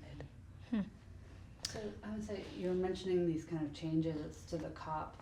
I think we read somewhere that it was also during your tenure that there were some general changes being made to the COP too, where they might move to a 2-year process instead of one. Will you talk about that? Yeah, sure. So COP is exhausting just in general for all stakeholders involved, be they government, be they the U.S. government agencies. And it's a lot of work, and it's really pretty much putting everything down for several months and just focusing on planning for COP. And so it's tough to do that on an annual basis. And so when the idea came to us, when it was announced by SGAC at the time that we would be shifting to a 2-year COP where 1 year we would be planning intensively, and then for the next 2 years, and then the next year. So 1 year planning for the next 2 years, then that next year would just be focused on really seeing, okay, are we on track, and do we need to make any minor shifts? Then let's do that. But it wasn't a full-on COP. It wasn't supposed to be. And so everybody was in favor of that. I think we were all very excited about that. It felt like it was going to be less intensive and less opportunities for people for spaces for disagreement, I think. But another big change that happened during the COP process is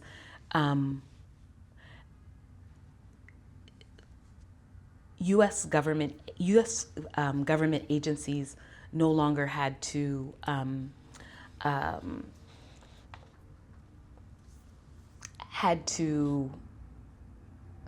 decide within the country how they would disperse the funds, how much this agency would get versus how much this agency would get versus, all of that.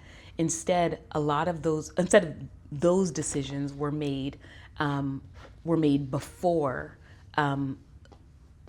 as the earliest part of the COP process. So, meaning that in Botswana, when the COP process started, we received numbers from SGAC saying this agency will receive this much money, this agency will receive this much money, so on and so forth. So it was those things were figured out by each agency's leadership and SGAC. So those decisions were no longer made at the country level, and that was wonderful. Agencies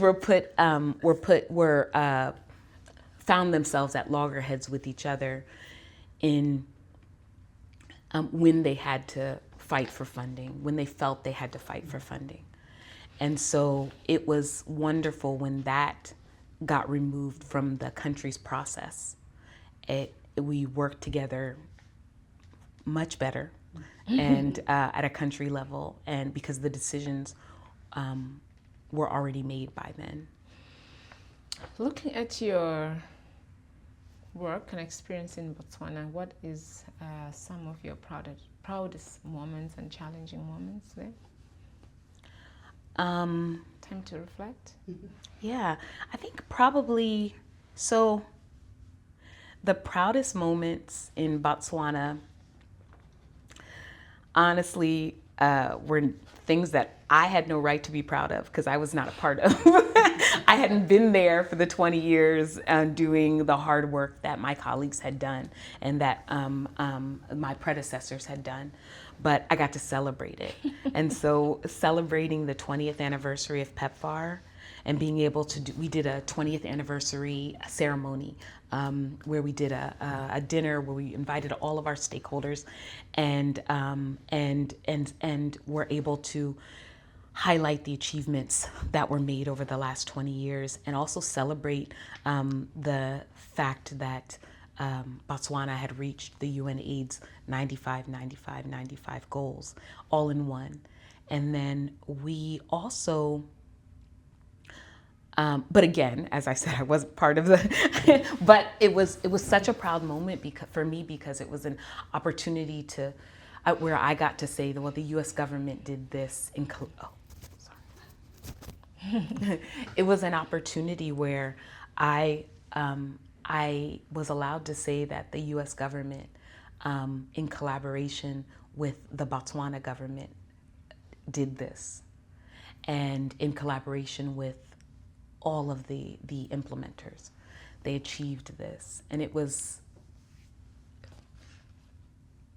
it was a great position to be in, is to celebrate them and their achievements.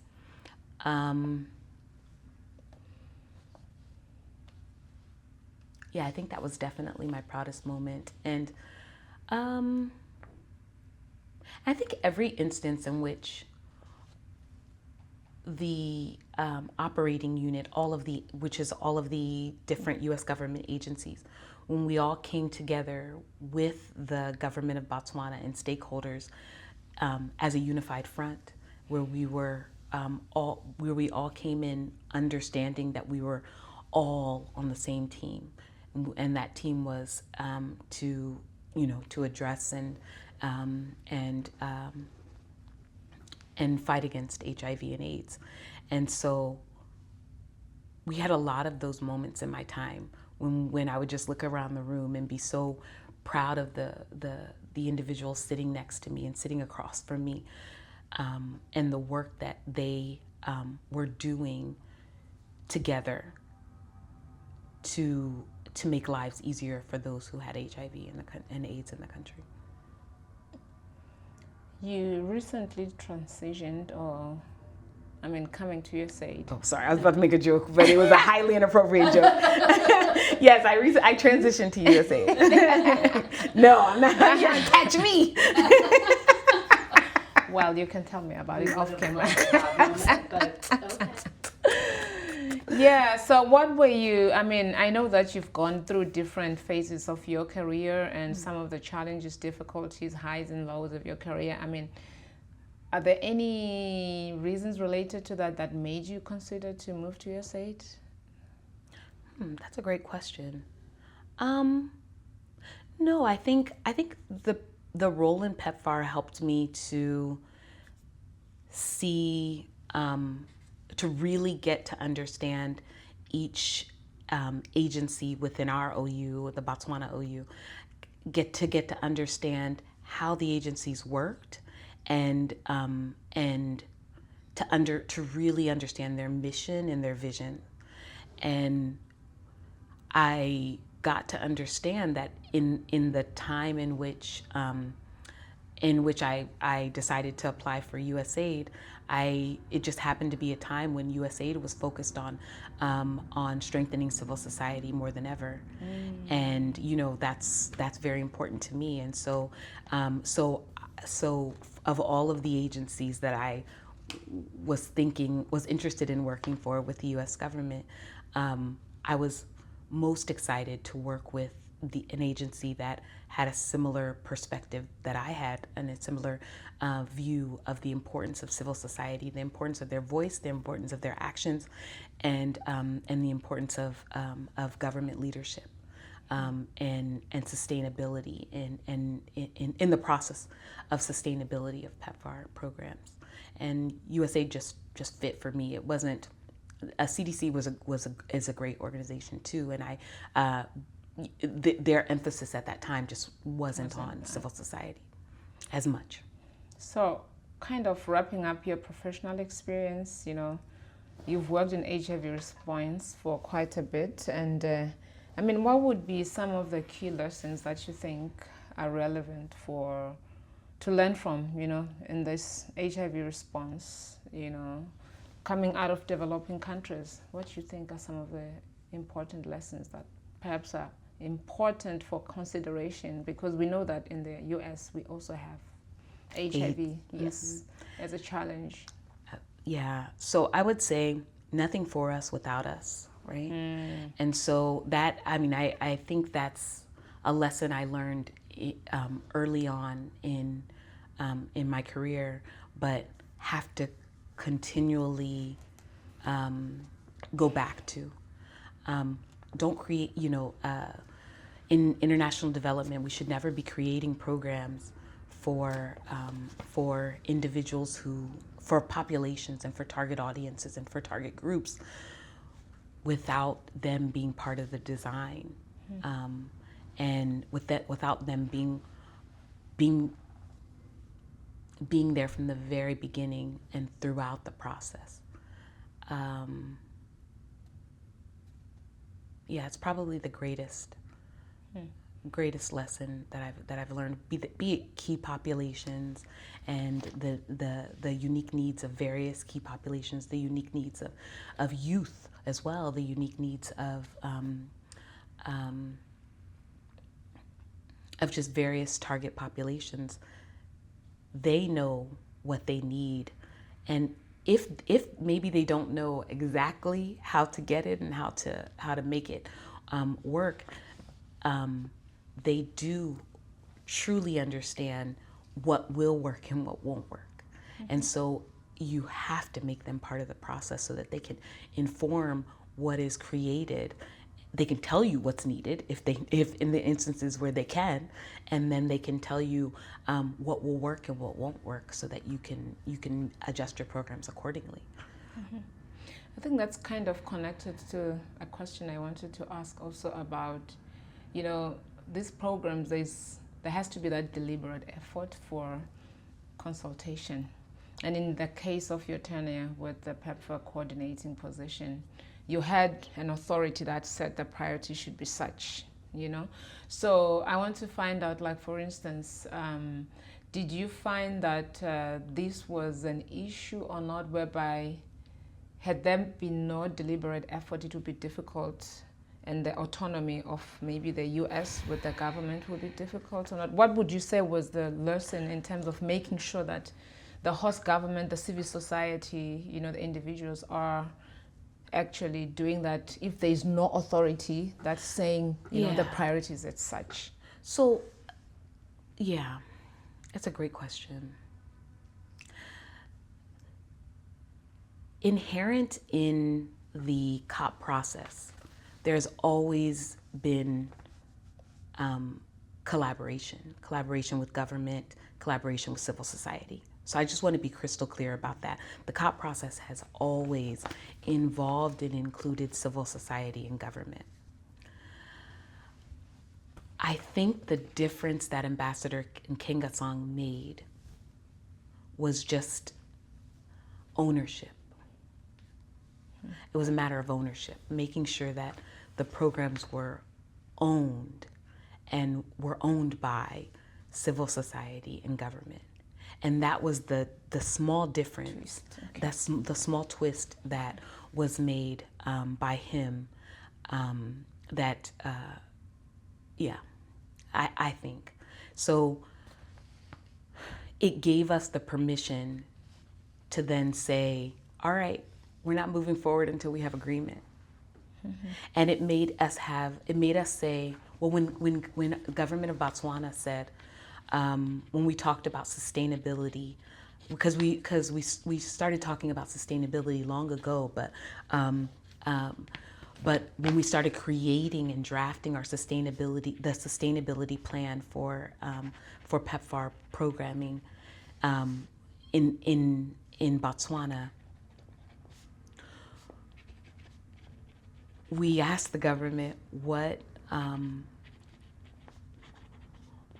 does a sustainable HIV and AIDS program look like to you? And one of their biggest priorities was that we take the lessons learned from the work that had been done with HIV in the country, the successful work that had been done in the PEPFAR world and HIV in the entire country, and we apply that to healthcare overall. And so, as PEPFAR, which is very, very, very focused on HIV and AIDS, that's a lot to take in. You have to sit back, because we know that our funding is specifically for HIV and AIDS. And so, but we know that we're working with a government that doesn't want to silo, their global health sectors. That doesn't want to say, well, we only treat HIV, but we don't treat all of these other global health challenges or health challenges. And they're saying they want an integrated health system. And so in the past, before Ambassador Nkengasong, I don't know if we would have been able to have the conversations about integration of health throughout the country.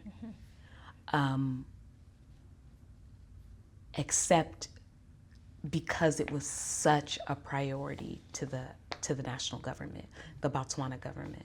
They wanted to come to the table. They came to the table ready to talk about all health issues, not just HIV and AIDS, and to say, let's take those successes and those lessons learned and apply it to all of the things that we want to address in all of these other health areas as well. And I was so happy that they did that, because it made us start as an OU have to take another look at the bigger picture and to say, okay, how can we do this? How can we do this in a way that makes sure that PEPFAR funding goes to what we promise government and we promise taxpayers it's going to go to? And yet also, how can we address the needs that the government is saying to us? And so it was a lot of conversations, a lot of working groups, a lot of meetings, a lot of in-depth discussions until together a plan was reached that would enable us to address HIV and AIDS using PEPFAR funds, but also allow the government to address the other issues as well. How has your work in PEPFAR impacted you personally and professionally? Oh, sorry. That was a very, anyway. Impulsive is what we want. That's like, it's coming off organically. I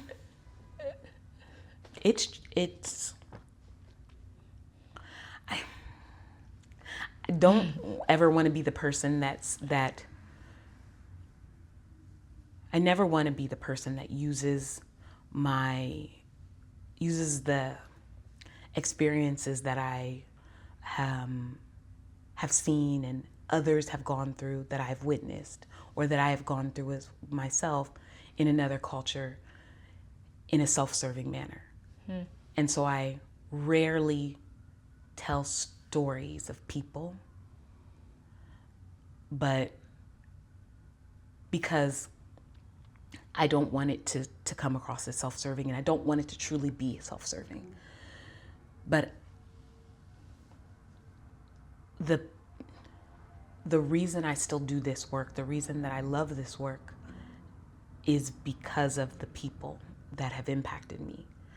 The people that, especially the people in Swaziland, and now called Eswatini, whose lives were lost because there was no, because they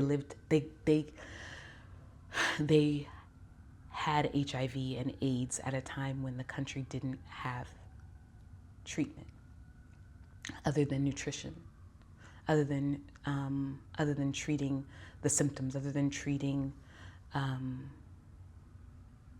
they had no other options, and where HIV was a death sentence. And I think that changed me in a way that is hard to put into words. It's my second home for a reason. It's my other home for a reason. And I think the reason is because I always tell people I grew up in Swaziland. So I was born and raised in America, but I grew up in Swaziland. And I say it like that because I truly felt like I was shepherded into adulthood in Swaziland because of the things that happened in the time that I happened to live there. Nothing in my experience compares to what Swazis themselves faced and to the trauma that they went through themselves. But I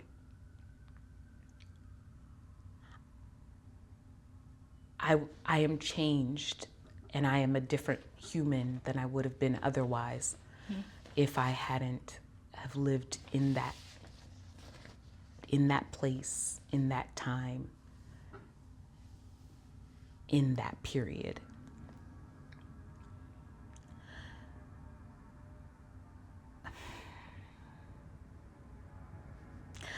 Y'all,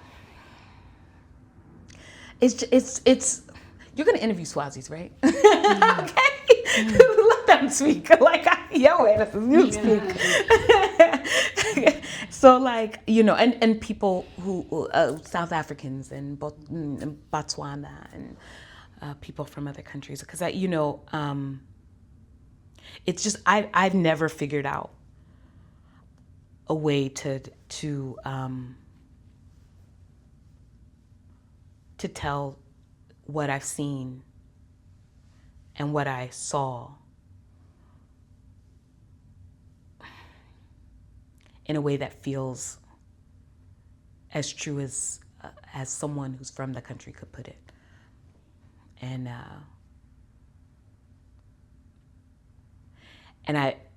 the few instances in which I have had to tell stories, I've done it because I've been forced to by other Swazis who said, we want your voice to be heard.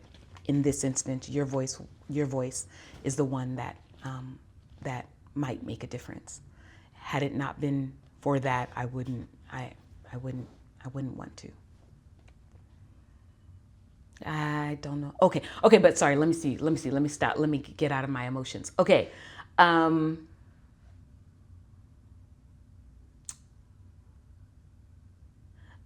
I think in general, I think the work forces you, if you allow it to, it forces you to humble yourself daily and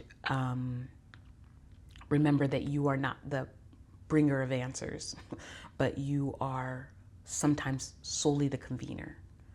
And it's okay that that's your only job, is to be the convener and to bring people together. And I think those who are successful in this field understand